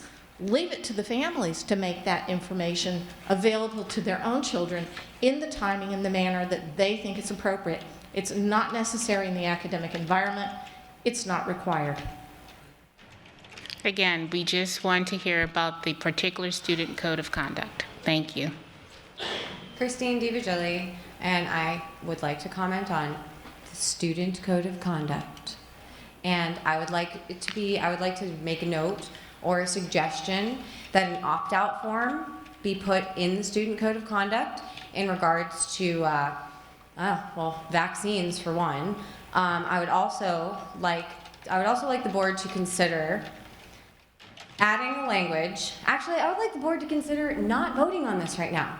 Putting it on hold, because there's no reason that you need to vote on it right now except for administrative and logistical things that like branding and marketing that you guys can certainly, like if you have a $2 billion budget, if you can't get people in here to market and translate and brand the code of conduct in a short amount of time, then you guys aren't doing your jobs correctly.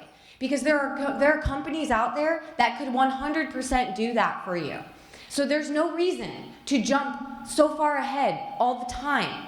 Like, you guys just pause for a moment. Think about maybe waiting until laws are passed So you don't have to go back in and amend something or add something or have to, God forbid, take something out. And what happens to the kids from June 7th to July whatever when that bill does get passed? You know, what happens to the language in the Code of Conduct if you approve it today after July when you're waiting on that policy revision or that amendment to take place? I don't understand why you guys have to be so quick about this one thing. And if it's because you have, that would mean that you'd have to go back and you'd have to go back to the drawing board and you have to make these decisions all again. Well, guess what? That's your job. So if you have to do that again, I'm sorry, but that's part of your job. Do that part of it, please. Denise Nystrom. This whole thing with regard to the Code of Conduct has been nothing shy of upsetting. My sister is gay. I love my sister. I love everybody that's in this room. I don't harbor any ill will toward anybody. This debacle was created by the committee that worked on this Code of Conduct and the way that it was mishandled by the board. If simply the term bullying or sex discrimination had been used, and you had thought outside of the box in terms of what to do with regard to bathrooms and a few other things, we would not be here today. We would not feel this division. This division was not created by anybody that is here in this room. I think that you need to make a motion that when the law goes into effect, that you will adhere to the law that goes into effect. But once again, it's terrible for all of us to be in this position, and it was not created by any of us in this room, none of us.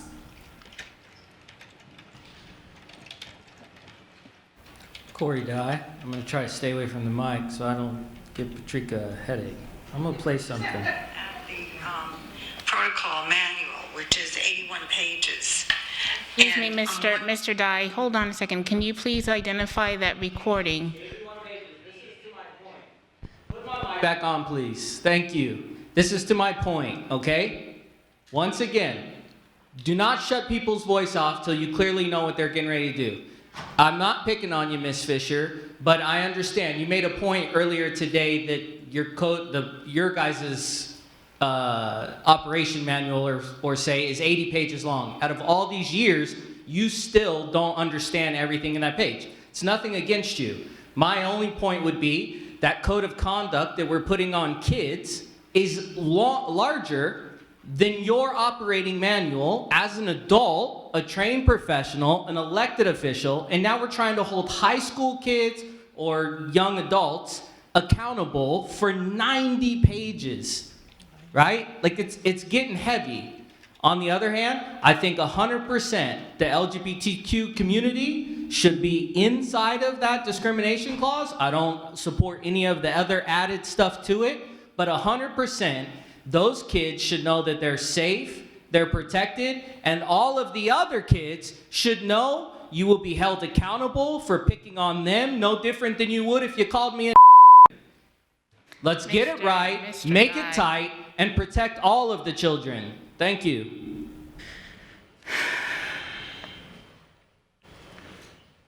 All right, will the following individuals please stand up? Again, the same rules apply, folks.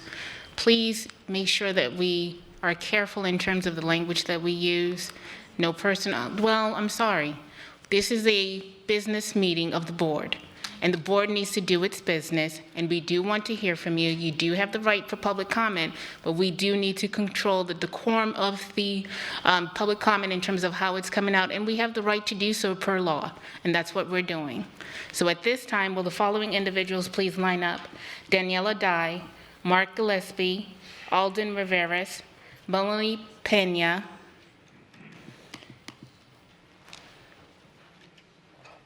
and Robert Roper.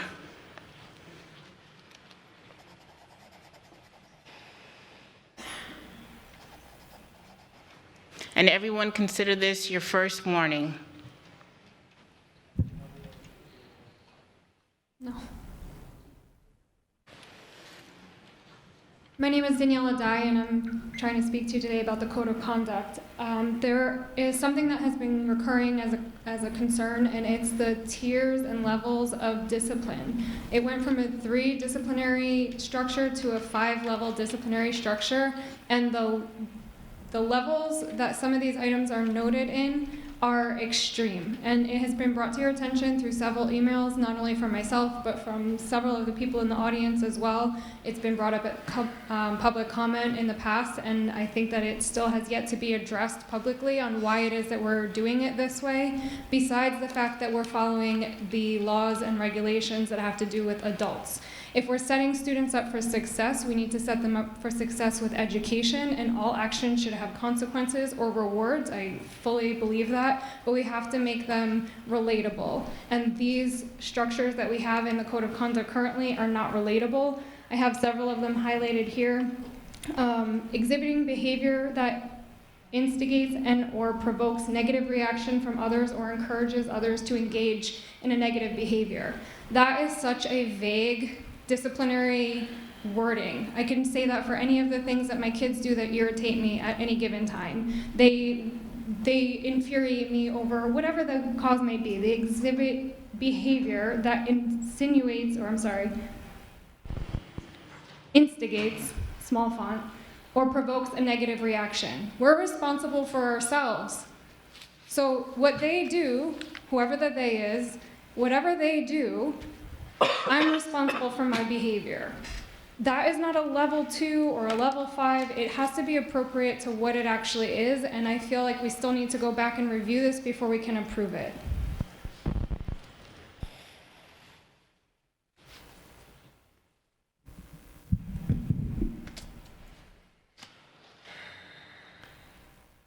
I'm Mark Gillespie. I want to piggyback off of what she just said. I'm not a lawyer. Some of the language is kind of vague. And I want to kind of hone in on the discrimination and bullying. If you're pushing somebody around physically, if you're tormenting somebody, if you're online and you're posting things that are hateful and hurtful to somebody, that's pretty evident of bullying. If a young man comes into the class and wants to be called a girl, if another student does not call that person a she, is that going to be considered discrimination and bullying? See, a lot of this is very subjective. And in protecting the rights of one group, whether you're protecting the rights of somebody that believes the way I do, or you're protecting the rights of the way somebody else believes, there has to be a line drawn in the sand where everybody understands what's going on. And you know where I stand. What I would like to let everybody else know, though, for those who don't know me, is 1 Corinthians chapter 6 has a laundry list of sinful actions that people can be involved in. But it also says, and such were some of you. Okay? I was not a moral person. I still don't consider myself a moral person outside of God's grace. Okay? Nobody is going to sit here and condemn anybody else. But there are certain rights, there are certain truths in this world that should be protected, should be guaranteed, and the children deserve the right to know where they stand.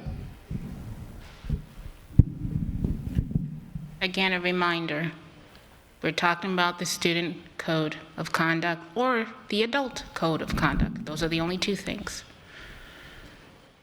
Good evening, everyone. My name is Melanie Pena. I'm a student at Cape Coral High School. I actually graduated exactly 3 days ago. And thank you. And I'm here because I think the board should vote against our current code of conduct. I want to thank everyone that worked on it because I know it wasn't easy. Like somebody said earlier, it's 90 pages, it's really long. I want to especially thank the inclusion of they, them pronouns because it really does help. But I do think that you should vote against it because it needs a lot of revisions. A lot of people have said different things about what we want to fix or what we want to change. So I think at this current moment, we can't really accept what's on the table because it needs revisions. I think one of the biggest things is that we need to be more specific. If I'm an LGBTQ student and somebody is discriminating against me or just bullying me, I want to be able to go in the student code of conduct and see those guidelines and know, look, right here, it says this. You're not allowed to do this to me. You can't do this to me. It says I have the right to do this. Speaking specifically about the student code of conduct, right in the beginning, it says student rights. You have the right to this. You have the right to that. Nowhere in there does it say you have the right to your sexual orientation. I know it's a small thing, but it could go a long way. Another area I want to talk about is, again, sexual assault. You don't have a lot of information. If something happens to me, I want to be able to go on the student code of conduct and see that I can go to these people or I can do this. Just more specific language and details would go a long way. Thank you. The following individuals please line up. Dee Jordan, Chris Tompkins, Nancy Terreri, Kathy Horn, Linda Shull.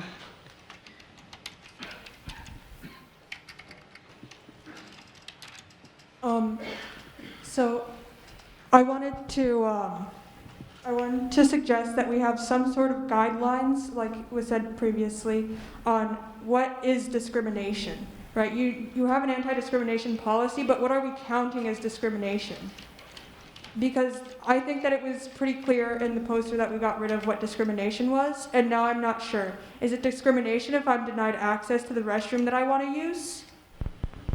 And I think there needs to be clear guidelines on what discrimination is, not just for gender identity, but for everything on the anti-discrimination policy. There needs to be clear guidelines on what discrimination is, so I know if I'm being discriminated against per your code of conduct. Thank you.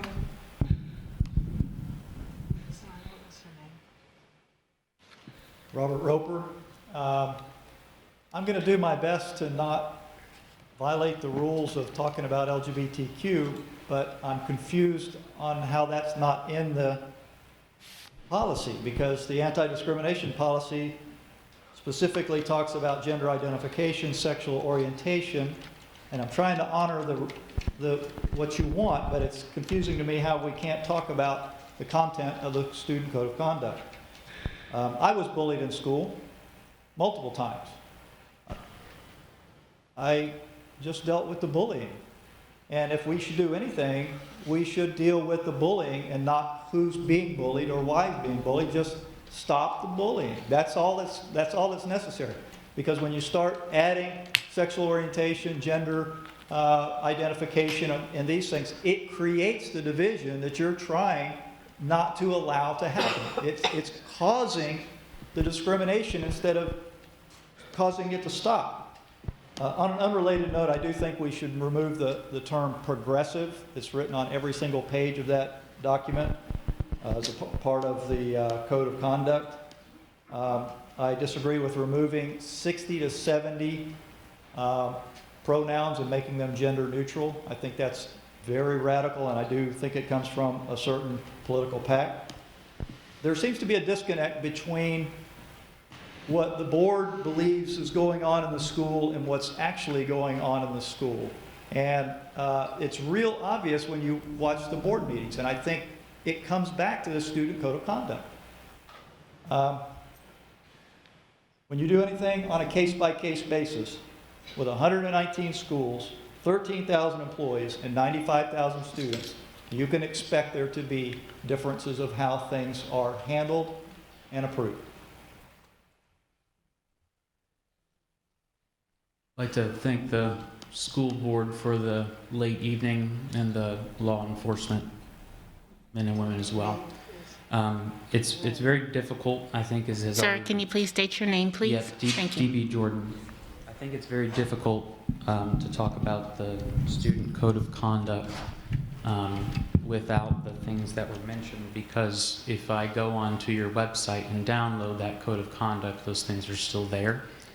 So I'm not entirely sure how to entirely go about this. So I guess my intent is, since I can only go off of the code of conduct that's provided and is on the website, if things there have been removed, then at least I can address some of the thinking that led up to that code of conduct being placed on the website.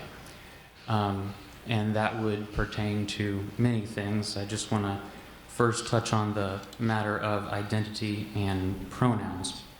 All students, it says, are to be referred to by gender pronoun and name that is consistent with their gender identity. And I can see how that would get very complicated for members of the staff that do not hold to that particular belief, that are not comfortable with that. I'm not quite sure what provisions are made for teachers. The other thing that I'd like to do is try to address some of the mentality that led to this, and that is that of identity. So if I stand before you today and say that I identify as Debbie Jordan, I identify as a woman, I identify as the chair of Lee County School District, that would be a very difficult thing, right? And the only thing that you could say as a source of truth either way is if I'm sincere or if I'm authentic. And I'm not sure we've thought through the implications that that gives, and some of the effects that parents, that children will have to deal with in that kind of confusion.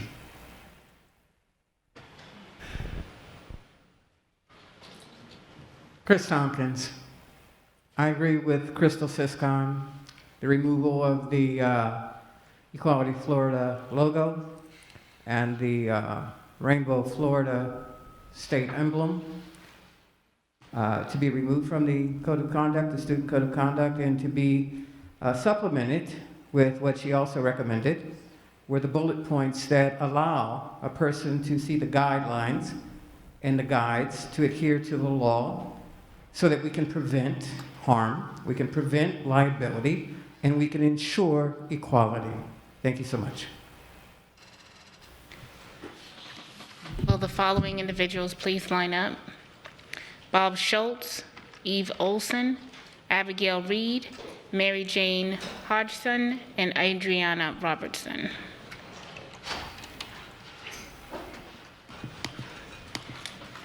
I'm Nancy Terrieri. And I'm sorry, one more person, Lena Robertson. Thank you. I think just briefly, I want to speak to the Student Code of Conduct and the fact that an addition should be made now to the Code of Conduct, which replaces the poster which the board was not happy with, to basically replace the design and put bullet points which really ensure that students and parents and teachers all know what the policies and best practices are, because without anything in there, then I think, again, it's hard to hold students accountable for doing things that would be considered bullying if they don't know what those things are. So I think it's very important to have some clarity, and I think it was very well said by a few others. So thank you.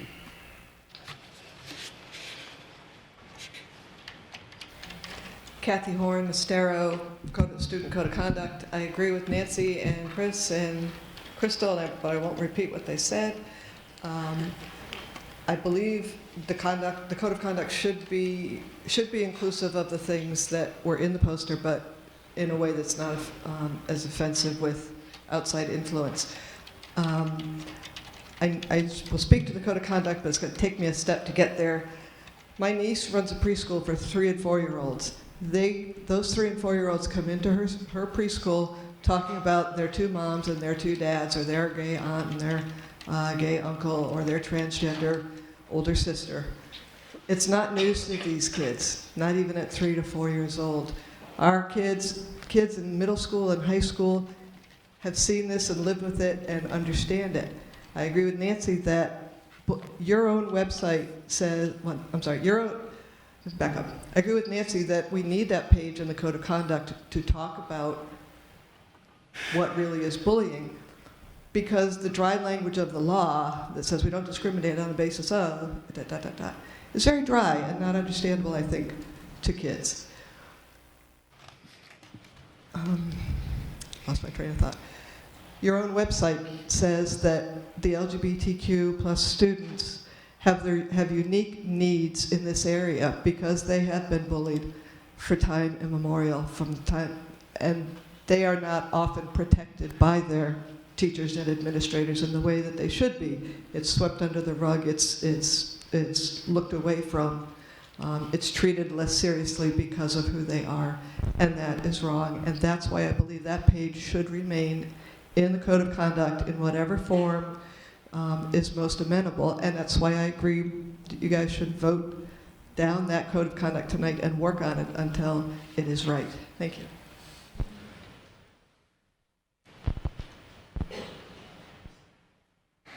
Hi, Bob Schultz here. In this book, Irreversible Damage, The Transgender Craze Seducing Our Daughters by Abigail Schreier, she says that in 2007 you had about 1 in 10,000 that had gender dysphoria. We are in a mess.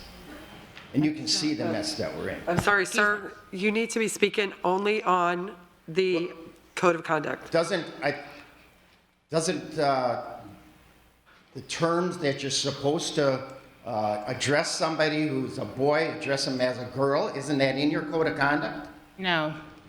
You don't have those gender terms in there that the kids have to do? That poster has been removed from the Code of Conduct.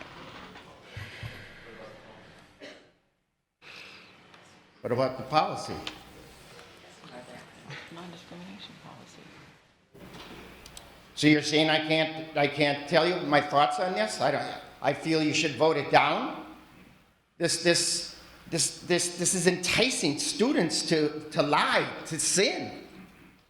If they gotta do things that are against their conscience, do against what they believe. Sir. What? We are only speaking on what is on. Anything that you can share with us regarding this new Code of Conduct that is proposed is what the conversation is about. Well, that's the adult what or the we've been student. talking about for weeks now. That's why I'm here. That is correct, but tonight for this public hearing, that's the only thing that we are speaking on this matter. How about your indoctrination of kids? Can I speak on that? No, sir, you may not, because that's not happening, and that is not part of this.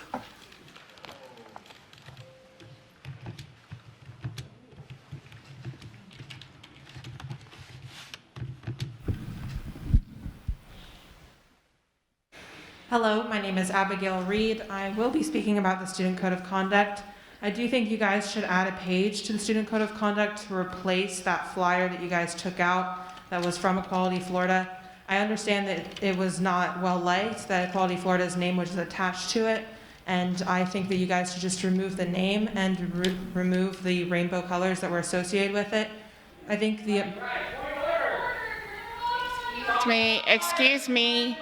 Excuse me. You're speaking on addition as well.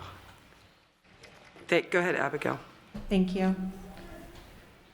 I'm speaking. Abigail, please, to us, please. So I do think you guys should remove that logo from the original flyer that you guys had, as well as the rainbow, but please include the same information. I do think it's very important for students to be able to see that. They need a concise way of seeing all of those policies, because I know that they are the policies that are still adopted by this district, and like many people have said, a lot of the phrases that are in the Code of Conduct can be very confusing, so I do think that you guys need a concise way of saying that.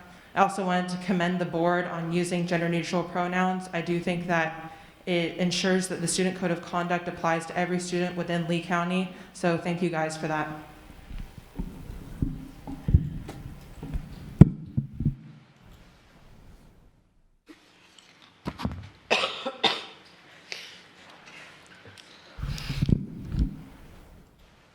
So I would like to speak on how I believe that the board should consider rethinking what is considered discrimination, as anything could be considered it, but how do we understand, like, if this student is using incorrect pronouns, it is the intent, it is not the action, it is the intent. They are using incorrect pronouns to hurt the other student, which would be considered the same intent as pushing another student down to hurt them. So I think we should put in intent to hurt other students and clarify more what's considered discrimination and how to fix it. Like, this will fix the problem. That is all.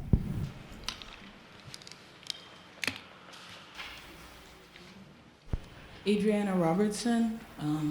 I'm an alumni of North Fort Myers High School, class of 2019, and I just wanted to speak about how I believe you should vote against the current school student code of conduct.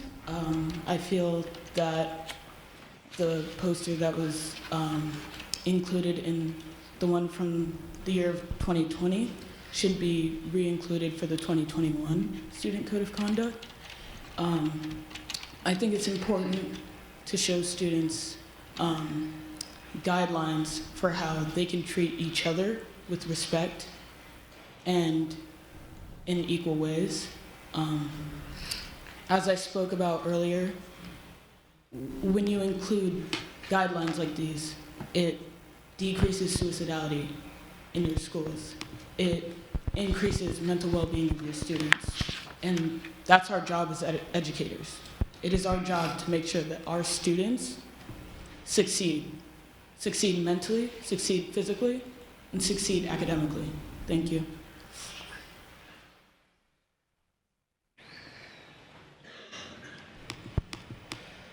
Lena Robertson. I don't have much more to add than what a lot of previous people had said. Don't approve the 2021-2022 Student Code of Conduct as it is.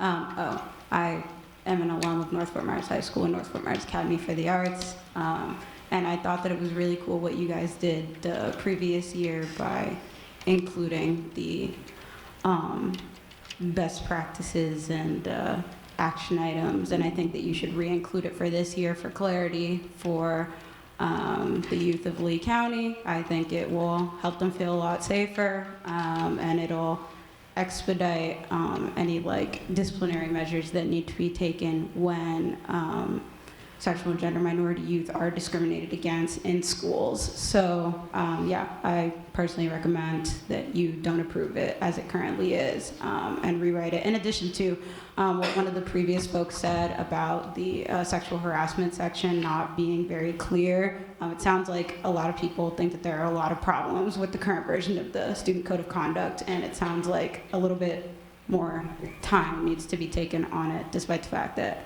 I'm sure you all have put a lot of thought into it. Maybe just a little bit more would be a good idea. Thank you.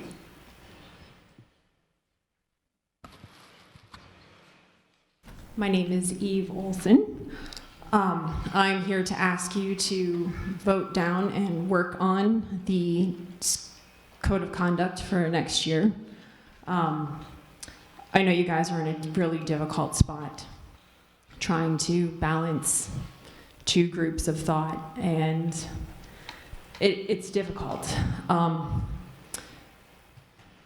a believer in Jesus Christ. And as a believer, I believe the things that he said, and certain things. He said that male and female were created by God in the beginning. So when we are not sure of our gender, Ma'am, just the student code of conduct, please. I am referring to the code of conduct. I'm getting there. When we need to be able to have free speech in our schools. If a student is identifying as a different gender, if another student is recognizing that they are still the true gender that they should not be demonized or discriminated against for recognizing the true gender of that student. Now, we don't want to hurt people's feelings. I remember when I had my hair done by a very nice teenage boy who was identifying as a girl. And I didn't know what to say to him. I just let him do my hair. I let him identify as a girl because that's not something you can really address in a few moments. So the point being that it's very difficult for you to put things into the code of conduct that will hinder free speech, hinder these kids discussing things, working out their relationships. The more rules that you have, the more difficulty that you're gonna have. So everything needs to be done with love and respect, with still recognizing that gender dysphoria is a real issue. I'm sorry, I know it's really difficult to try to just focus on the words of what is in the code of conduct, but that's what we've asked everybody to do. So if you could try to go there. Students should be able to use he and she pronouns. Time has expired. Thank you, ma'am.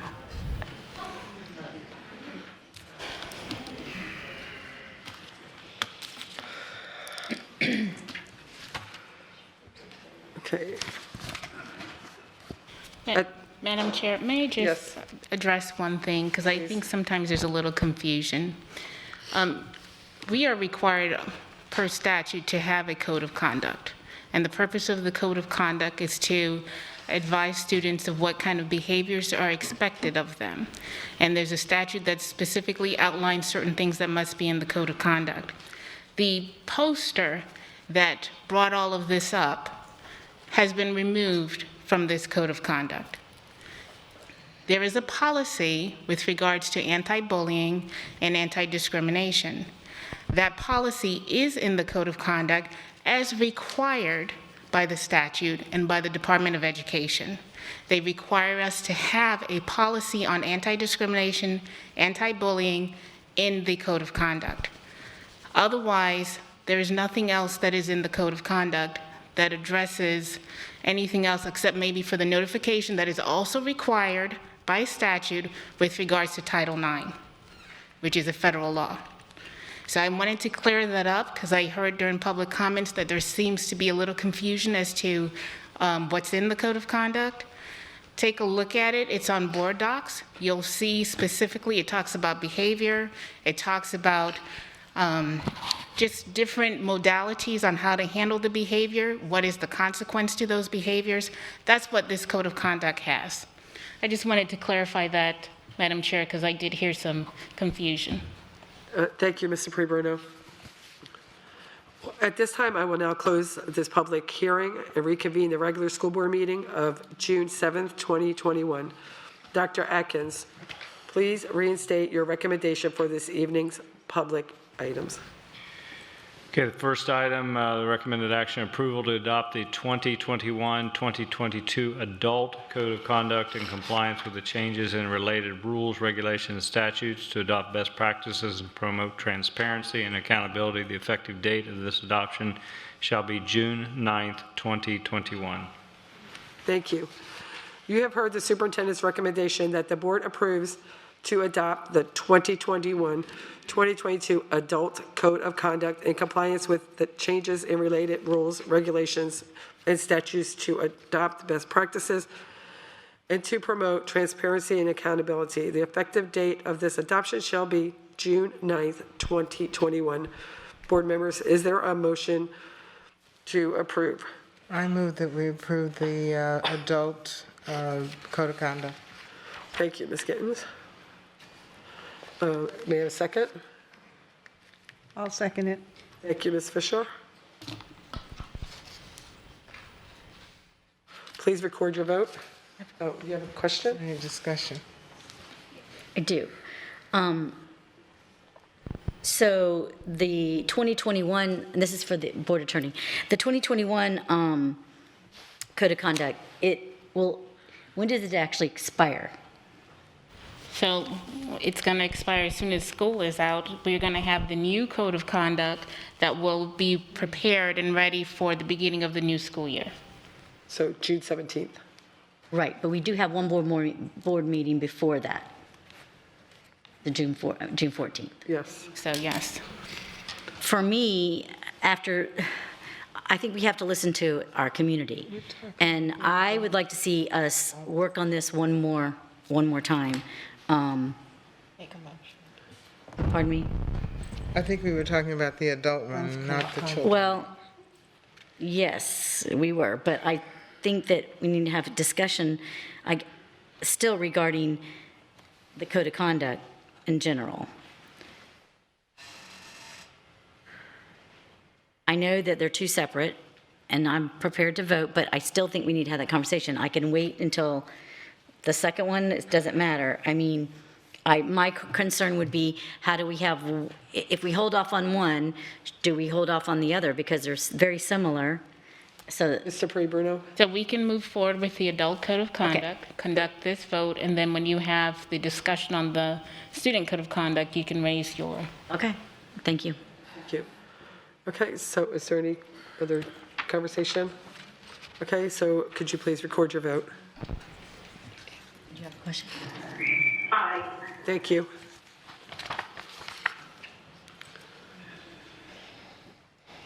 I can't hear.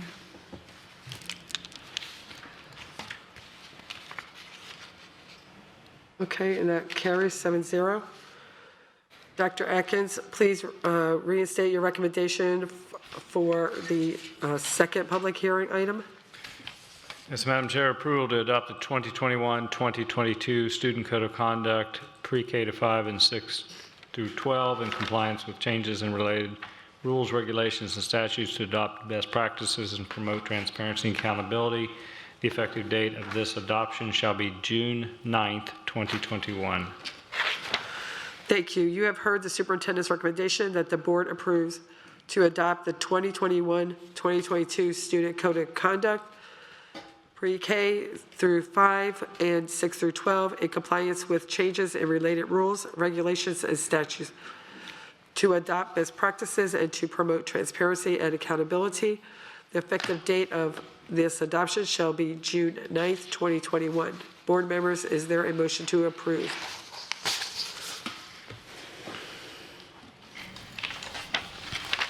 I move that we approve the adoption of the 2021-2022 Student Code of Conduct pre-K 5 and 6 to 12.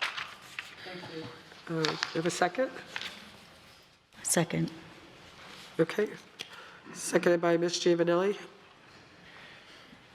And discussion. Ms. Vaughn. And honestly, this is actually surprising to me, because the conversation tonight has really changed my mind on the way I'm going to vote on this. Surprisingly, I am hearing arguments from, let's call it, both sides on why there are problems with this code of conduct. And I believe there is a big problem, and I have decided not to support this code of conduct. And I want to tell you why, because there's a very specific reason why. I'm looking at the page Statement of Non-Discrimination, which on Board Docs is the 8th page. And the things that the LGBTQ advocacy groups have been saying, they are covered here, and we do have policy. However,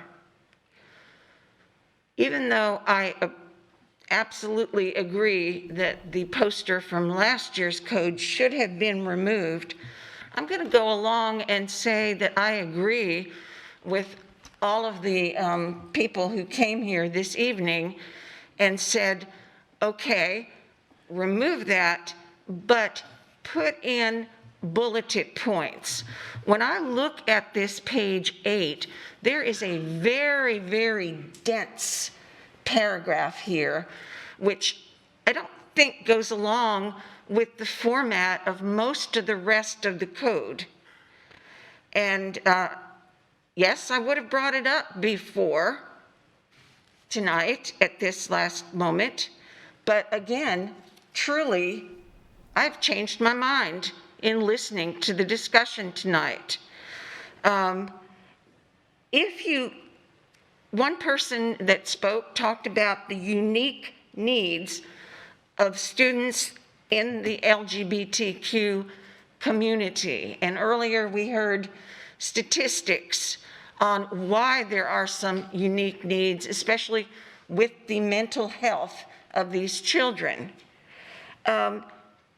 Elsewhere, and I've been going back and forth this evening and kind of swinging back and forth in my vote.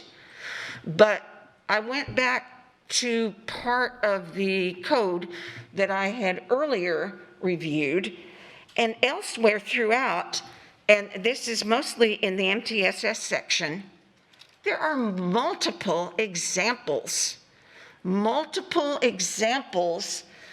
of problem actions and how a teacher might deal with it.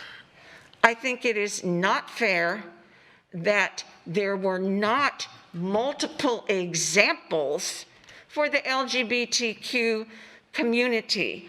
I think that I commend those who worked on this document, but I think what has happened in trying to please everyone, nobody's happy. And that is really sad because it has been worked on very hard.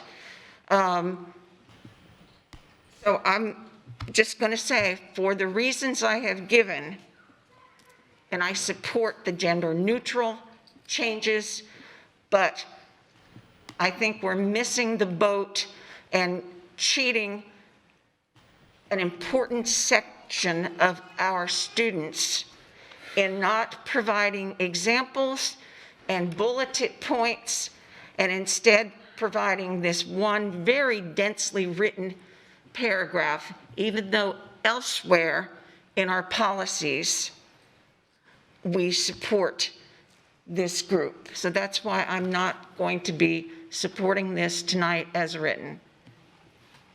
Thank you, Ms. Vaughn. Ms. Morgan? Okay, so I agree that the removal of the poster wasn't enough. And I believe that we should have provided some alternative graphic or descriptive section, as Ms. Vaughn said. I'm struggling with whether what we have is sufficient to move forward. I guess what I'm asking, because I've heard this, but you know, I'm also rethinking it. Where exactly are we in terms of our requirement to adopt this policy, and if we change it in a substantive way, as we're talking about here, because it would be a substantive change, how does that impact our ability to provide a code of conduct that meets the statutory requirements in terms of its availability for application and use? So the statute requires that we have a code of conduct prior to school beginning. So whenever we open schools in August, we need to have that code of conduct available. And we will have to go through the rulemaking process again. So we would have to have the briefing, and then we would have to have the public hearing. So we're looking at least 28 days at minimum, because that's the minimum that you need per Chapter 120.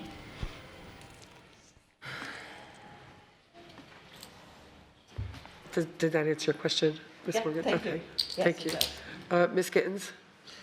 Okay, I know that, I can't remember exactly when it was, but there were times that we had things to pass and we accelerated that process.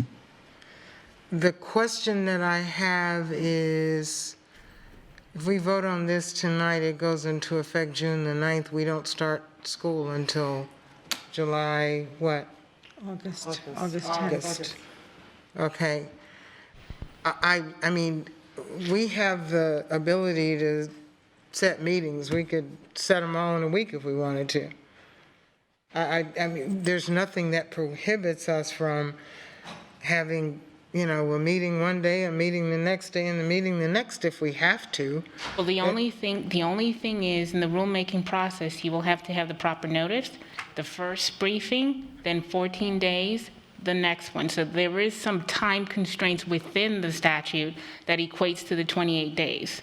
So there is a process for that, because the public gets to go to those briefings, discuss it, come back, and then you notice again for the, what we would call the public hearing portion. And there are no caveats to any exceptions to that? Only if it's a true emergency. Yeah. So August, what is our date to start?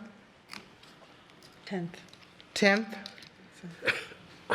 So we're talking June 10th, August, we've got, is that correct? August the 10th? Yes. Okay. So here's my quandary. And like someone mentioned earlier, we've been going through this and seeing y'all a long time. This has been going on. You've been coming, you've been speaking, we've been listening, we've been changing, and everything has been going around and around. One part of me thinks there's nothing that we haven't heard from any of you already that would make a difference in this policy. We've heard everybody multiple times. At least I feel I have. What gives me angst about doing it so quickly is a couple of things that people mentioned. And one was the opting out form. I really like that idea of the opt-out form. What also, there was several people mentioned about, also the tiers, because I had brought up those tiers of discipline, and I did not get the information that I requested about how that has affected data-wise our elementary students. So that's a reason right there for me to wait and see if those tiers are correct. I basically, and someone mentioned it, I think it was maybe Ms. Olson or somebody at the end that said, the more rules you have, the harder it is for everybody. We cannot, if we as a country had a law for every little thing, it would be just overwhelming. We couldn't walk across the street because you got to start with your left foot. Okay, and you got to raise your left hand if you want to go to the bathroom and your right if you want to go out to get something to eat. We can't have that many laws. And I think it was mentioned before about how many pages of stuff we have. And we talked about that earlier today about how many pages we have of our policies. I think less is more. I really, really do, because there are so many issues. I don't want to get into the race card issue, but I'm telling you, enough people have mentioned CRT already. We're headed for another battle because of, we are a majority minority district. That is going to affect the cultures that are in our district if we're not careful. This policy will go into effect for a whole year. So if in August we start talking about CRT and stuff comes up with that and it's not in here, we've got a problem. That's why I think less is more. But I also feel that some people are confused about what we are doing and what we have done. And I said this a few weeks ago. The poster was a resource piece of material in the booklet of the code. In my mind, it was not, page 9, line 3, section A4 of the code. It was a resource. Whether it should have been there, that's a whole other conversation.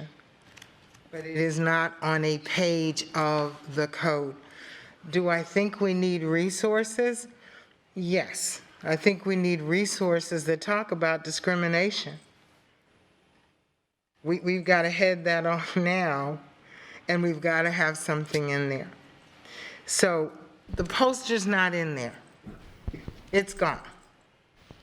Do we want to put something so specific about each group? Because there's other groups that are going to come up and say, I'm discriminated against. And I have nothing against you guys. But if someone else feels discriminated against, do we add 5 more pages? Or do we do less is more and talk about discrimination and bullying? And I just feel we need to do that. If I am saying we need to wait after listening to everybody and to my colleagues, I really don't think that there's more we need to hear. I honestly don't. I've heard all of you. I've heard and read and heard and read your comments and your complaints and your suggestions. And I think what we need to do is sit down with all of that and put the pieces of the puzzle together. I was concerned when you said, this is going to be passed on the 9th, but we don't need it until August. So we've got all that period of time that we could have been wordsmithing or doing whatever else it is we need to do. And as my mother used to say, you can't please all the people all the time. We never will. And if the people that I don't please by what I say decide that I shouldn't sit here again, so be it. But I go along, Mr. Gillespie, you made an excellent comment when you said, we're not condemning others, we're protecting the rights of all. And I totally am in agreement with that. And for that reason, I think we need to work on it a bit more. Ms. Morgan and I then have a Ms. quick Fisher. question. Oh, I'm sorry, Mr. Preborno. Ms. Skittins, could you just tell me, what did you mean by the opt-out? You said something about the opt-out, and I just want to make sure, because there is another statute that we anticipate to be signed, and I just want to know what you were referring to. Ms. DiVigeli, I never pronounce your name right, Christine. Christine said a suggestion about an opt-out form. And the opt-out form could deal with, for example, I think I talked to the superintendent or someone today about the fact that we do not teach sex in elementary school, people. We just don't. Okay? There is a health class in middle school that you can opt out of for your child. So the idea that we're feeding these little kids all this stuff is just making me crazy. Because it's just not happening. So I'm talking about the opt-out form she mentioned for some of the classes and also for vaccinations. And I think that... Mr. Preborno, is that what?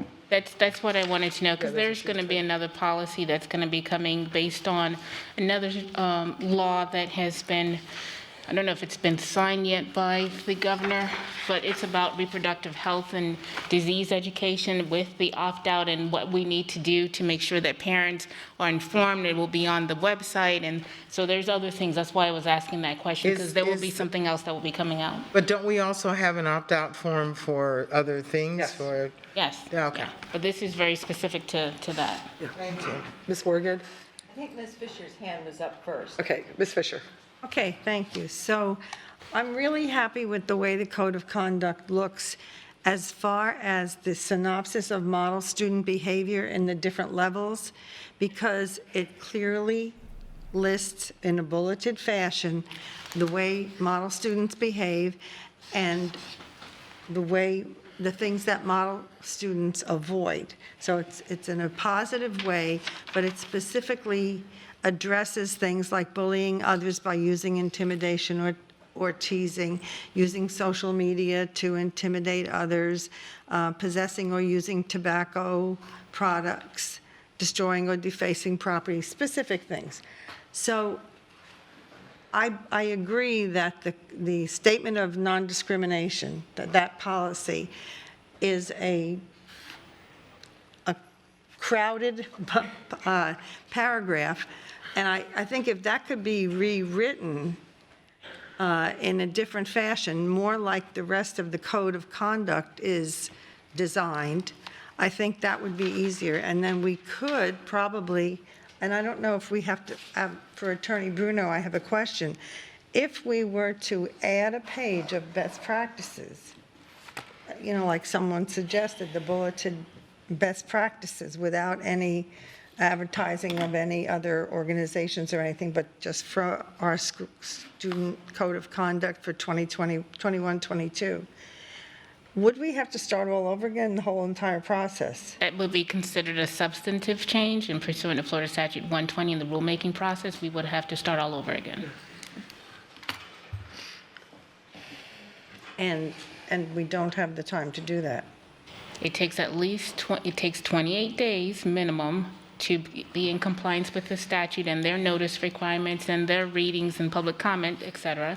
But then you have to put in staff time, give them time to make whatever the changes are that you require, as well as get the final product available for prior to school starting. So all of that needs to be thought about when you're having the conversation. So I think the big issue is the statement of non-discrimination, that policy.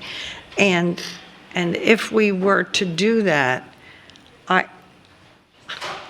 I don't know how much time that would take staff to just redesign the way that's written and to take those best practices that we already have and add them in. It shouldn't take a lot of time, of staff time, and it could be done in one area, looking at the design of the entire code of conduct. And Ms. Fisher, just for clarification, are you saying to revise the policy that's already in existence?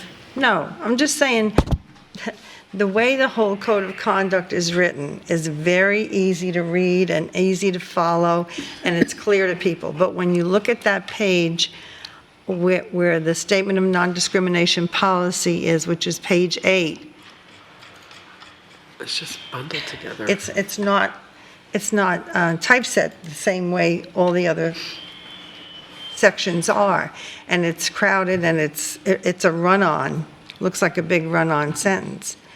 And then I see that some people are looking for those bulleted best practices that gave them a level of security and comfort and gave them specific suggestions about behavior, just like we do later on in the policy where we are just describing what they do for each level of offense.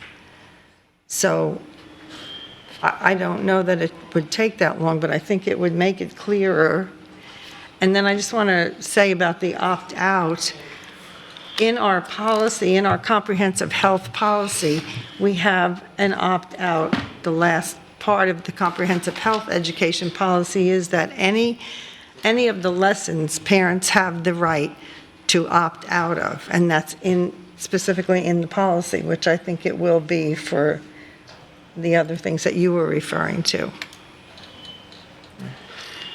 I mean, like we could do a page that looks like page 16, where it says students have the right to, and then there's bulleted things. And I think that's all that people are asking for, is some of those best practices to be repeated following the statement of non-discrimination, so that everybody feels like they're recognized and they have a specific suggestion about what to do.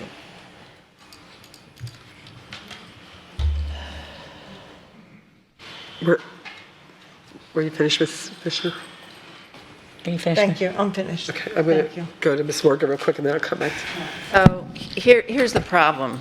We have trouble pinning things down, and we don't have time to have this conversation go on and on and on. Either we support this tonight, and then we direct staff to come up with materials that will support this code of conduct in a way that we're attempting to express individually.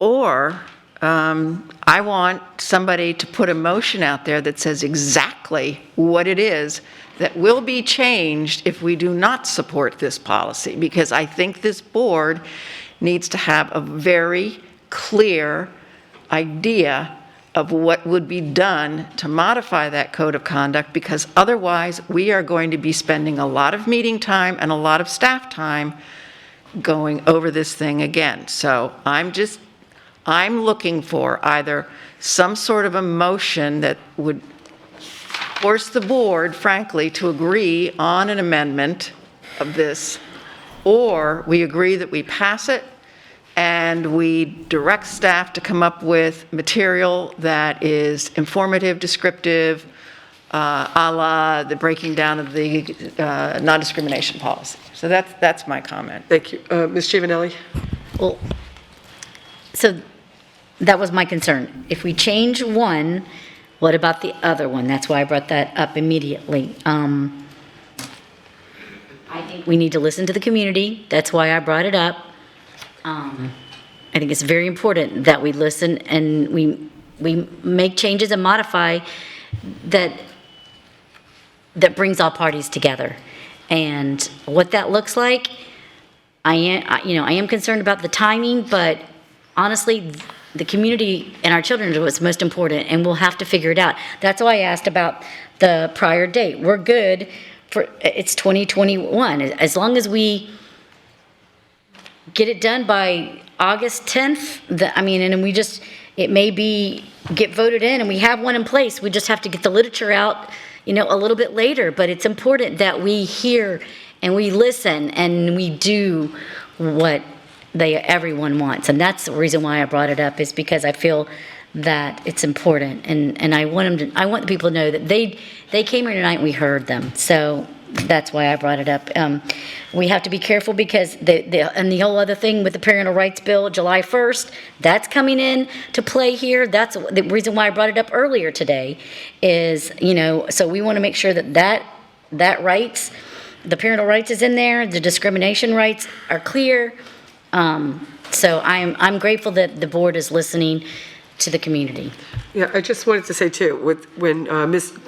Dupree-Bruno just spoke about the 28 days, that's 28 days for a minimum of 28 days, which would take us to the middle of July, and then it's 3 weeks, about 3 weeks to put it together. So now we're right at that, I think right at the August 10th date to disseminate this information. So we definitely would have to have a clear vision of where we see this, what we're expecting, and so that we are not sitting, well, we have to have it done, so we don't really have a choice.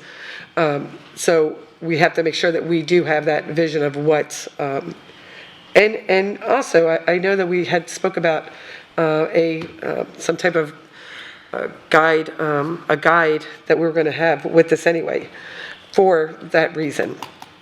Ms. Patrica, are you there? Yes, I have a question for Attorney Dupree-Bruno, please.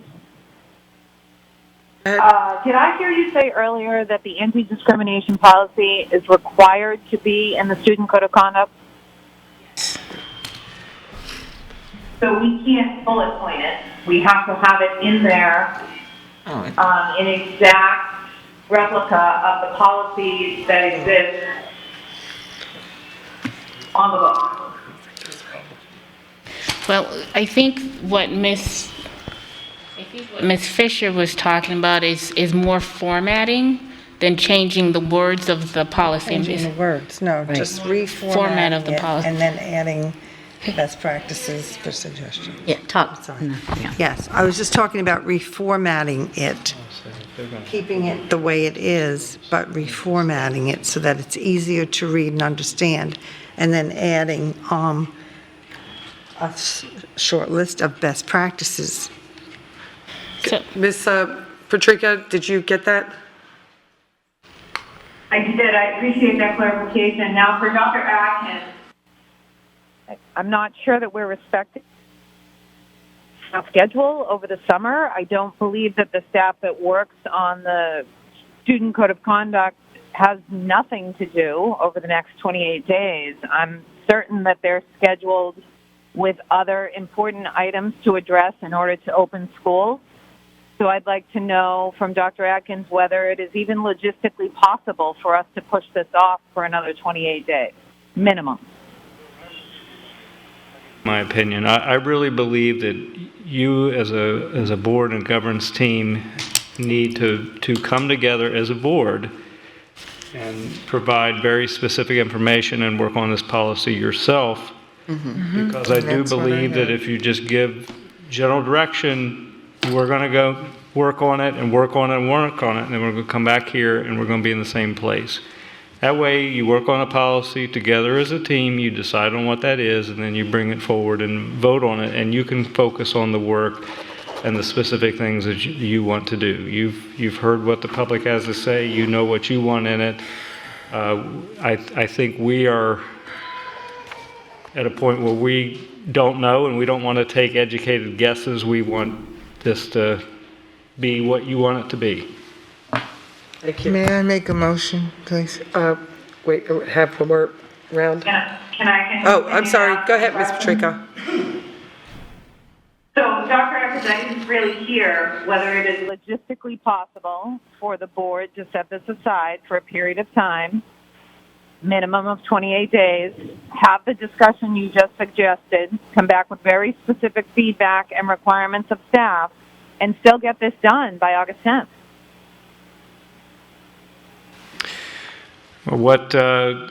What I have, and I'll just go with what staff's provided, with a meeting we currently have scheduled to process is July 27th. That would be the first reading, and then August 17th would be the second reading to the, in the public hearing. So that would, be really beyond the start. You would have to be more aggressive as a team to meet it based on what you currently have scheduled. You have to have your special set dates. It couldn't really fall on the dates that are available. So in order for us to come together. Sorry, I didn't hear that. Oh, go ahead. Based on the dates that would be available currently on the schedule, you would not make it by August 10th. You would have to have your own special dates come in at different times to be able to accomplish this. Okay, so I guess my comments then are, we are required to have a student code of conduct in place before August 10th. This is not rushed. It has been suggested several times that it was rushed. We have followed, I believe it's statute 110. We've had a briefing. We've had a second reading. We've taken public comment every step of the way. Changes have been made. I think, with regard to some of the public comments, I don't think we're using gender-neutral pronouns. I think we're using grammatically correct language. There are 5 Scribner's errors that I have already forwarded to Attorney Dupree-Bruno, and I am confident those will be fixed. They are Scribner's errors. They are not substantive. I am prepared to vote tonight so that we can be in compliance with statutes. Those are my comments. Thank you. Oh, wait a minute. I have one more. In terms of the opt-out form, I'm wondering whether it would be possible to include that in the beginning of the school year are expected to complete, because then every parent, it would be in front of them, they would be aware of what will be covered in class, and they would have the ability to look at the form and decide whether they want to opt their child out. Those finally really are my comments. Thank you.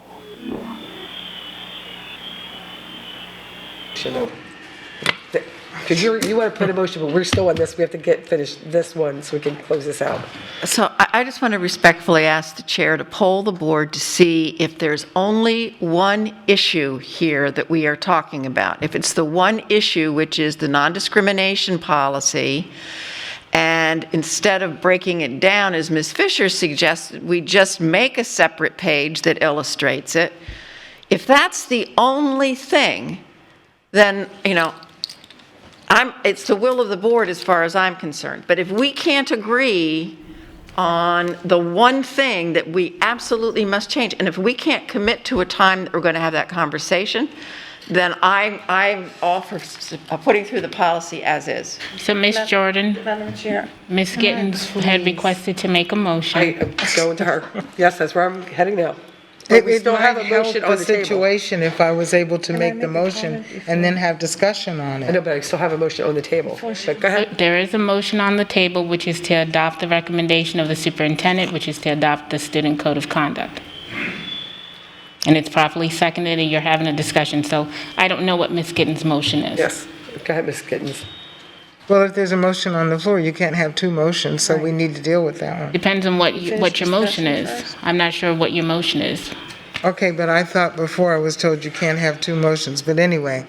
My motion is that we aggressively set dates to work on this as a governance team to adjust or consider the opt-out form piece, the discrimination piece, the tiers, the best practice resource, and the parents' rights piece that the statute.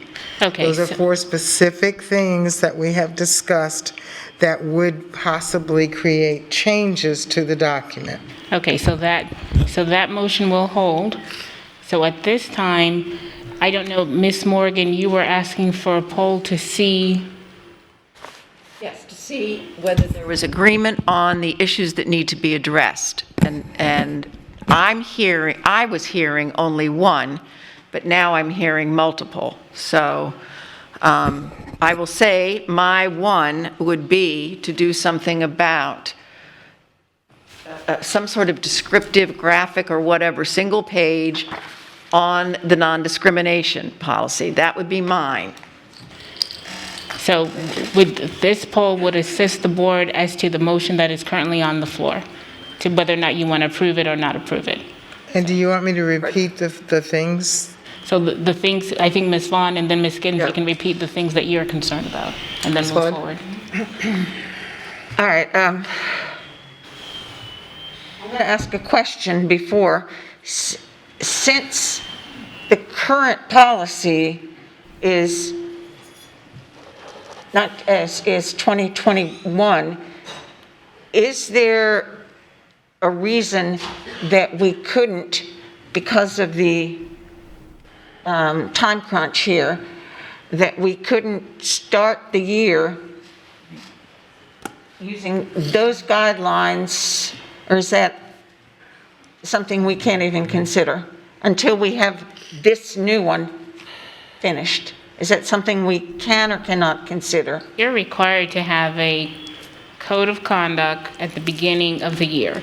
If the board says we're just going to re-vote and adopt the old code of conduct that we already had, that's to the board's discretion, but you're required to have a code of conduct by the beginning of the year. No, I understand that, but what I'm saying is to give us the wiggle room that we need to get this new one correct, or maybe we won't need it when we take the vote, would we be able to start the year saying we're working on a new one, or is that totally ridiculous idea?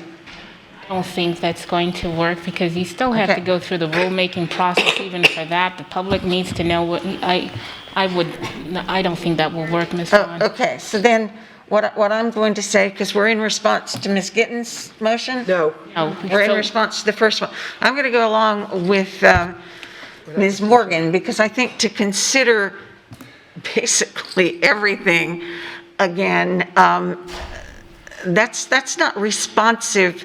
I feel guilty even bringing it up earlier because of the time crunch, because we have looked at this so many times and had so much input. But surprising myself, I honestly changed my mind, and what I would like to see, and I would vote yes after that, is some kind of a reformatting of the statement of non-discrimination policy, maybe even breaking it into paragraphs or bolding some things, as somebody said, to make it look more like the rest, and in addition, to make it more equal to the rest, to add a couple examples in it, because the whole MTSS section has multiple examples, and I think this is just out of sync with the rest. So it would just be those two things, and I would be happy with the policy, or with the code. Ms. Kittens? Can I just mention, okay, there was the opt-out piece. The discrimination piece, we've heard from several board members that agree that that needs to have some work done on it. The parents' right piece, we are going to have to do work on it after July 1st when the law is in place. So those two things out of the items that I mentioned are kind of there that we have to deal with them. The opt-out piece was my choice, and based on what Ms. Patrica was saying, having it given to the parents in the beginning. All of this is given to the parents in the beginning. They're supposed to review and sign off on the whole code of conduct. So if that were a part of it, that's all part of what the parents have to do. So the opt-out form, the discrimination, the tiers, best practices as a resource, and the parent rights. Parents' rights and discrimination are something we're going to have to, that everybody's agreed we need to look at. Is that clear to everyone? Okay. And Ms. Fisher? Okay. First of all, I want to recognize the amount of work and the amount of time that has gone into creating this current document, which is a huge improvement over previous codes of conduct. So I want to thank Mr. Mangan and his team, and I know that they went to advisory groups, including the student advisory, where they got quite a bit of information. And that being said, if they could just reformat the non-discrimination policy, that would be nothing. Or Mrs. Morgan suggested we could have another page for that. That has to be in the code of conduct. Opt-out forms are connected to policies, right? Instructional material. And from the instructional team. And the Parents' Rights Bill, Ms. Dupree-Bruno announced at the beginning of earlier public comment that by statute, we will be creating a policy to go along with the newly signed bill that did become a law and is a statute now.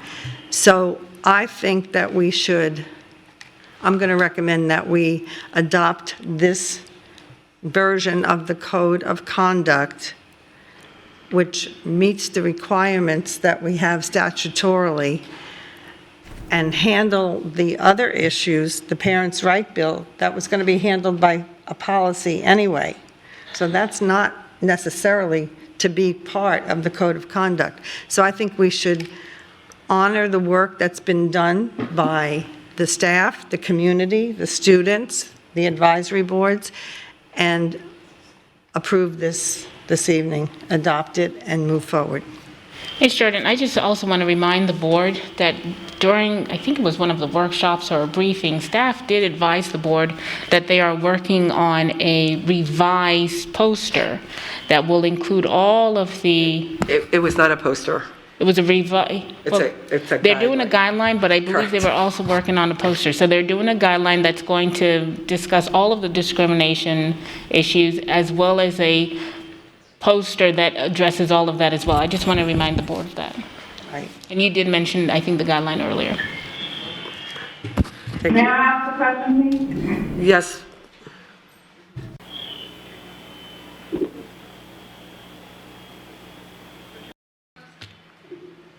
I'm sorry, I'm having difficulty hearing you. Thank you. Through the chair, if I may ask Ms. Fisher and Attorney Dupree-Bruno, a simple reformatting of the page that includes the discrimination policy is not a substantive.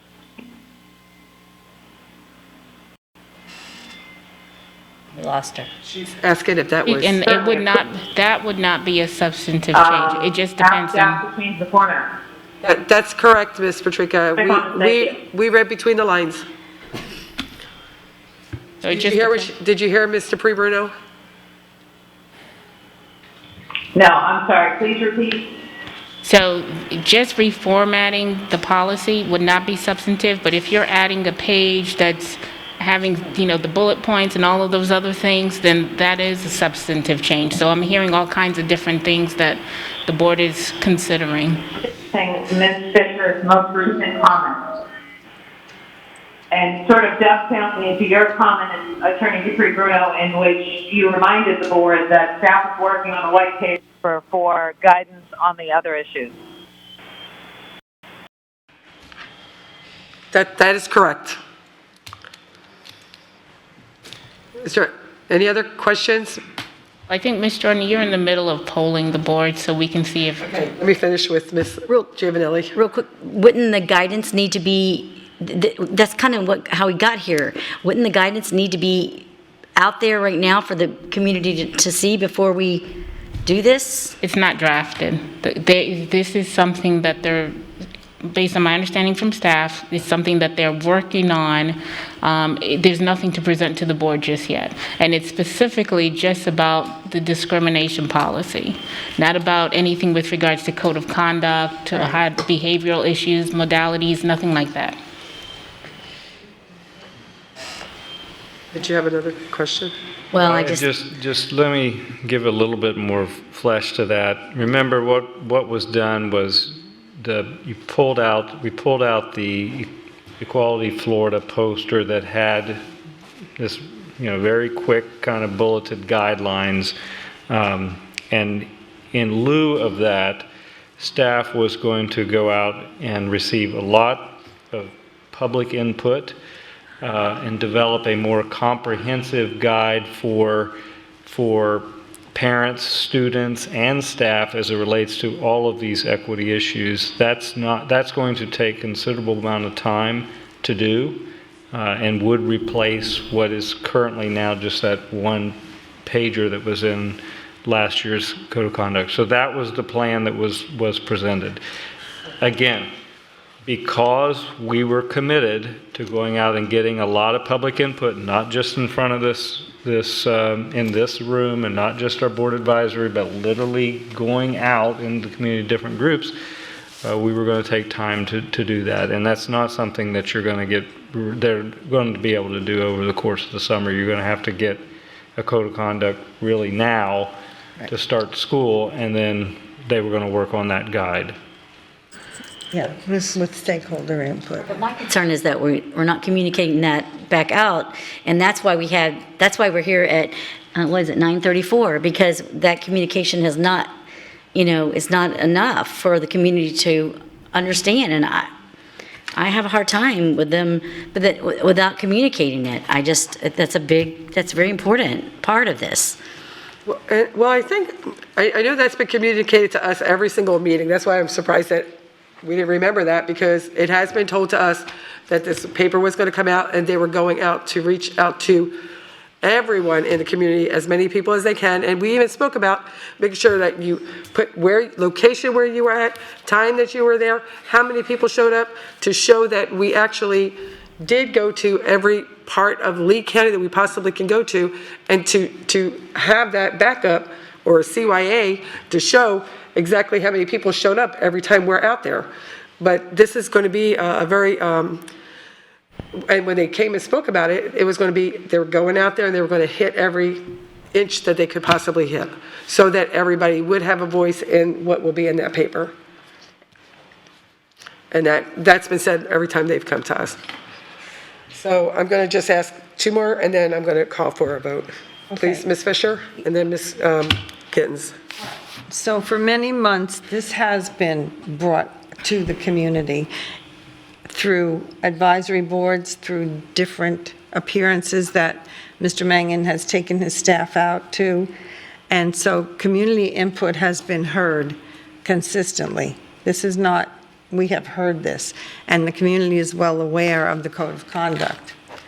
So we need the Code of Conduct now. Some of those other issues, like the Parents' Rights Bill, will come in good time as soon as, it's possible for staff to do that work. It takes a long time to gather that input and to put this together.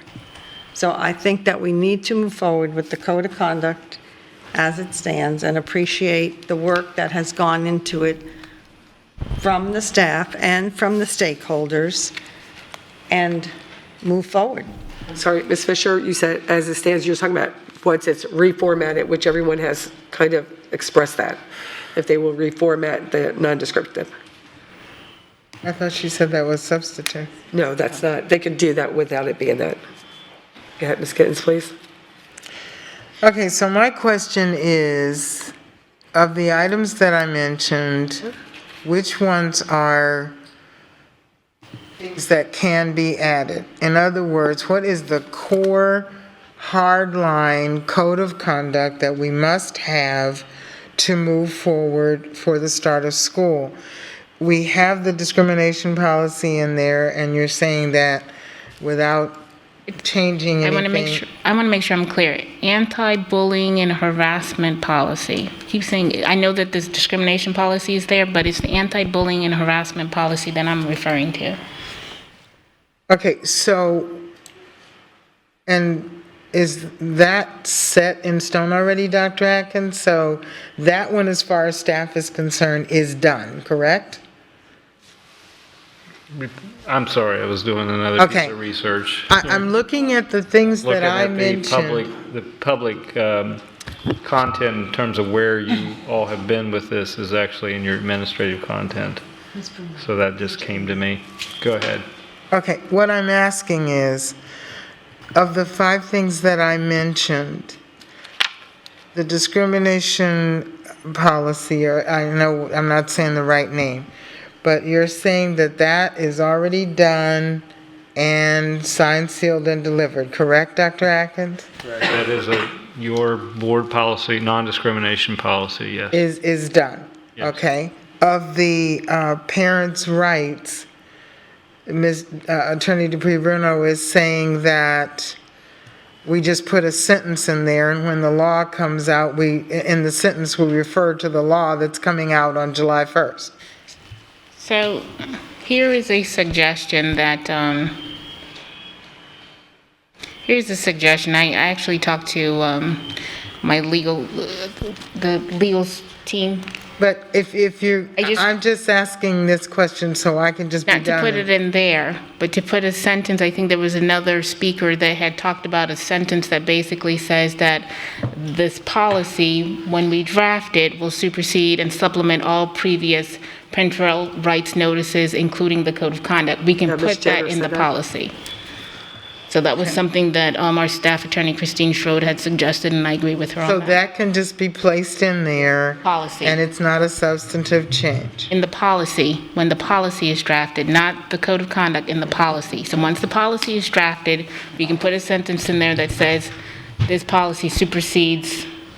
But I thought we discussed today the fact that the reference to the Parents' Rights Bill needs to be in the Code of Conduct. I know it's going to be a policy, but what we talked about today was adding a sentence that said, referenced it. We can add a sentence that references it. That's not a substantive change. It's a law that is coming into effect. We're not discussing, we're not putting any specifics or substance, just that this code of conduct will follow the law. Okay, so other thing, Dr. Atkins, you were saying that staff is working on the best practices resource piece, and that's going to take some time. Am I correct? You are correct, yes. Okay, so we can take that one off the list because when they complete that, it will be added. Yes, Yes? it'll be out the white paper. Okay, so the only thing left for me is the opt-out form and the discussion on the tiers. The opt-out form can also be a resource, and it does not have to be in the actual document, correct? That is my understanding. In fact, I just got a text that those can be put on Focus and we can create a web page with the forms. Okay, so my only thing that's left is tiers, and I did not get the information about it, the data on it, and it does give me a little bit of concern if we do it just like we've always done it, and we're not addressing the fact of the discipline policies and the Levels. the punishment and all that for the students. So That's my only question. As far as going through each one of those, we're clear with those. The tiers is my issue. All right, so what I'll commit there is just to find out what we can do. I'm not certain how it's broken down right now in terms of when we render something on a referral and how it relates to tiers, because I'm not aware of that type of information being, but Ms. Mangan, if you have something more to share, I would appreciate it, so thank you. We changed it, it's really. Good evening, Board. The tiers, what we have currently in the current Code of Conduct is a 3-tier system that we've been using for a number of years. As we were doing the research this year and the process, we looked at our 10 other largest counties in the state of Florida and the 4 counties that surround us here in Southwest Florida. And what we noticed by studying their codes of conduct is they had either a 4 or 5-tier system. And it wasn't that we were trying to increase discipline on students. What we were trying to do is separate out using those and the assessor guide that the state of Florida provides us, where the level 5 of the most serious offenses would be reserved for those things that are designated those most serious infractions that a student can cause, and then thereby offering a specific set of corrective strategies that are guided, whether it's by zero tolerance or by past precedents in regards to dealing with a student that might commit something like battery, bring a weapon onto campus, or other things like sexual battery, which are severe in nature. And as we tiered it down to tier 4 and 3, 2, 1, what we did is we started seeing taking care of the assessor violations at level 4, mirroring what they did with the state, and then also looking at some other best practices, and then also including things such as feedback from our groups, such as alcohol, which the state considers the least severe of their 4 levels of assessor. However, when we looked at it and we got the feedback, we moved that up from what would be a lower tier to a higher tier to be representative of the feedback we got and the seriousness that our community wants us to address things like alcohol use by students. My main question is, though, when you looked at the data and you looked at what we had, this is going to be an inaugural year of having more tiers, is what you're saying? Yes, ma'am. So, and is that going to hopefully lessen some of the offenses, especially in elementary school? That's what we're hoping to accomplish with this, because we know that the intent of the board and the superintendent is to reduce the number of times a student is referred out of school suspension, or even to try and reduce in-school suspension for full days, and to use school-based interventions, restorative practices, and other measures to alternatives to suspension in order to do that. Well, I am working on pulling together the data. You did mention the last time you would like it by location. I do still intend on getting that to you by the end of the school year, which will give me a full scope of the referrals that have been written this year. Preliminary, there has been a reduction in out-of-school suspension, but we still have 7 more days to see if we actually will meet our goal of an overall reduction for the year. But few more days and I should be able to pull that stuff together and then break it out by school or location for you. Okay, thank you. The final comment I want to make, thank you for that information. The best practices resource that is being worked on and more information is gathered, to me, touches on what a lot of the audience is saying. What are some of those things that will replace the poster or help with the poster or give more definition? And if that is being worked on and it's still going to be added, then we don't have to worry about it at this time. I just want to make sure that there's some assurance about the tiers in the opt-out form and the best practices resource form. If that's already in the works and it will be done, then I can live with that. And Ms. Gittens is definitely in the works, and as I said, I know I personally have had conversations because I want to know where they're going to these meetings, where they're having them at, making sure if I have to attend every single one to see, that we're there, how many people are there. I think we all should know when they're being held so we can attend. What I'm saying is, though, we're going to make sure that we hit every point of Lee County. and we want to make sure that everybody is accounted for. But I'm just wanting to make sure the "we" is all of us are aware and able to attend when we can. Yes. All right. We want everybody there. So, of course. So I'm going to go ahead and call for the vote, please. So, oh, Ms. Thomas is gone. So Attorney Bruno, do I need to, if we have assured that we're covering all the things that I asked for, then I could remove my motion? Your motion is not yet pending, Ms. Gittens. We still have the main motion on the floor, which is the adoption of the superintendent's recommendation. So we have to take that vote and then. So if you will put that up for the vote.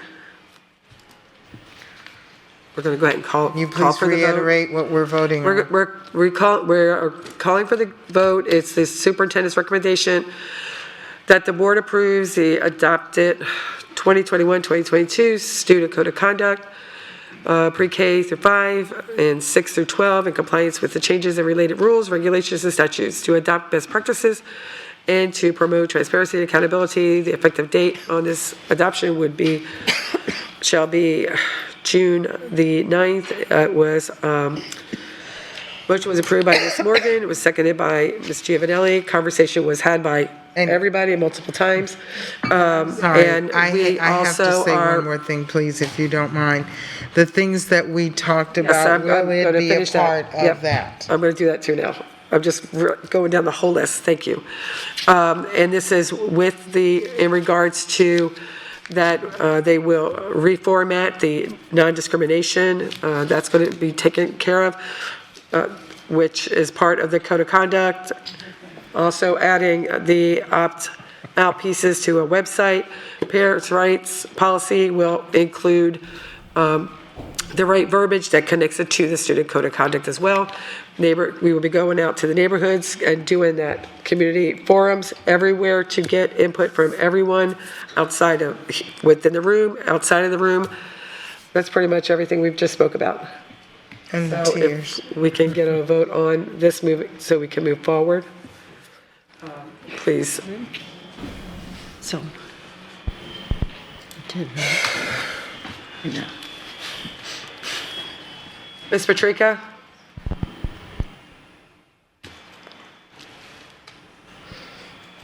Ms. Patrica, thank you.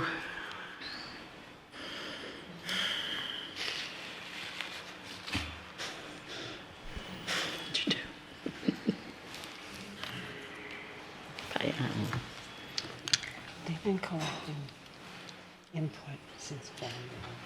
No, but it's. Okay. I can't see that. Motion carries 5-2. Thank you.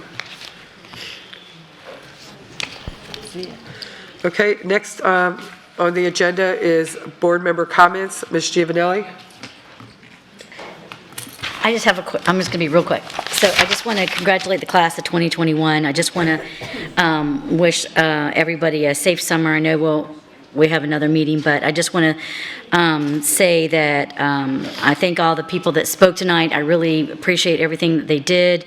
I know the staff worked really hard on this, especially the code of conduct for a while. So, I just want to thank everybody for, letting them know that we heard them and we're listening. The Constitution protects all students. I was elected to support and educate all students. And if anyone is ever bullied or mistreated, they must report it. We all must report it, and students and everything like that, because that's really important. It's just, if they see bullying, they have to report it. I took an oath to represent and educate all students equally, and I will strive to do that. Thank you. Have a blessed evening. Thank you, everybody, for staying. Ms. Patrica, do you have any comments? No, thank you. Thank you. Ms. Fisher? I just want to say thank you to everybody who came to share their opinions. And our board meetings have been much more lively since you guys have been coming, so we appreciate that. And I thank all of the staff, the students, and the families for continuing to be part of our world-class school system. Thank you. Okay, Ms. Gittens?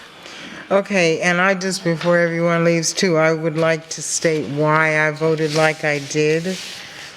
As I went through each of the items that I wanted to make sure that we covered, and it's on the record that we will be addressing those issues, which will actually address most of what many of the people in the audience were saying.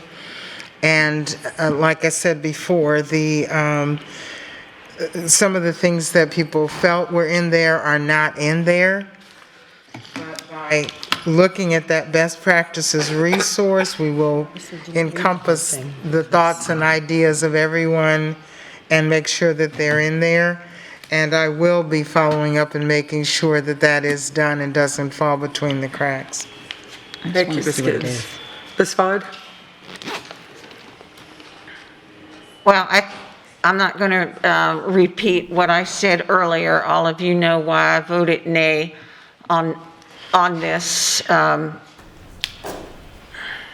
Wish to put my best wishes out to all of the graduates from the class of 2021, and as the people in the schools, the teachers, and all the support personnel that are winding down at this point and probably, well, I would say should be tucked in bed. The high school teachers at least tucked in bed by now, but are probably still up grading those last minute turn-ins of work. My best wishes to all of you as well. That's it. Thank you. Ms. Morgan? I have no board comments this evening. And I have none. I gave mine today. I just appreciate everybody being here and sticking it out with us throughout this evening. Ms. Free Bruno? I have none, thank you. Dr. Atkins? No comments this evening. Thank you very much. Thank you.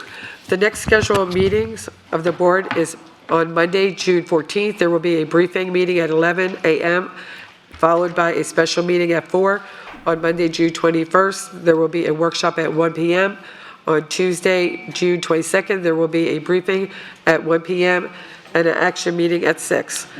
At this point, having no other business to come before this board and seeing no objections, this meeting is adjourned.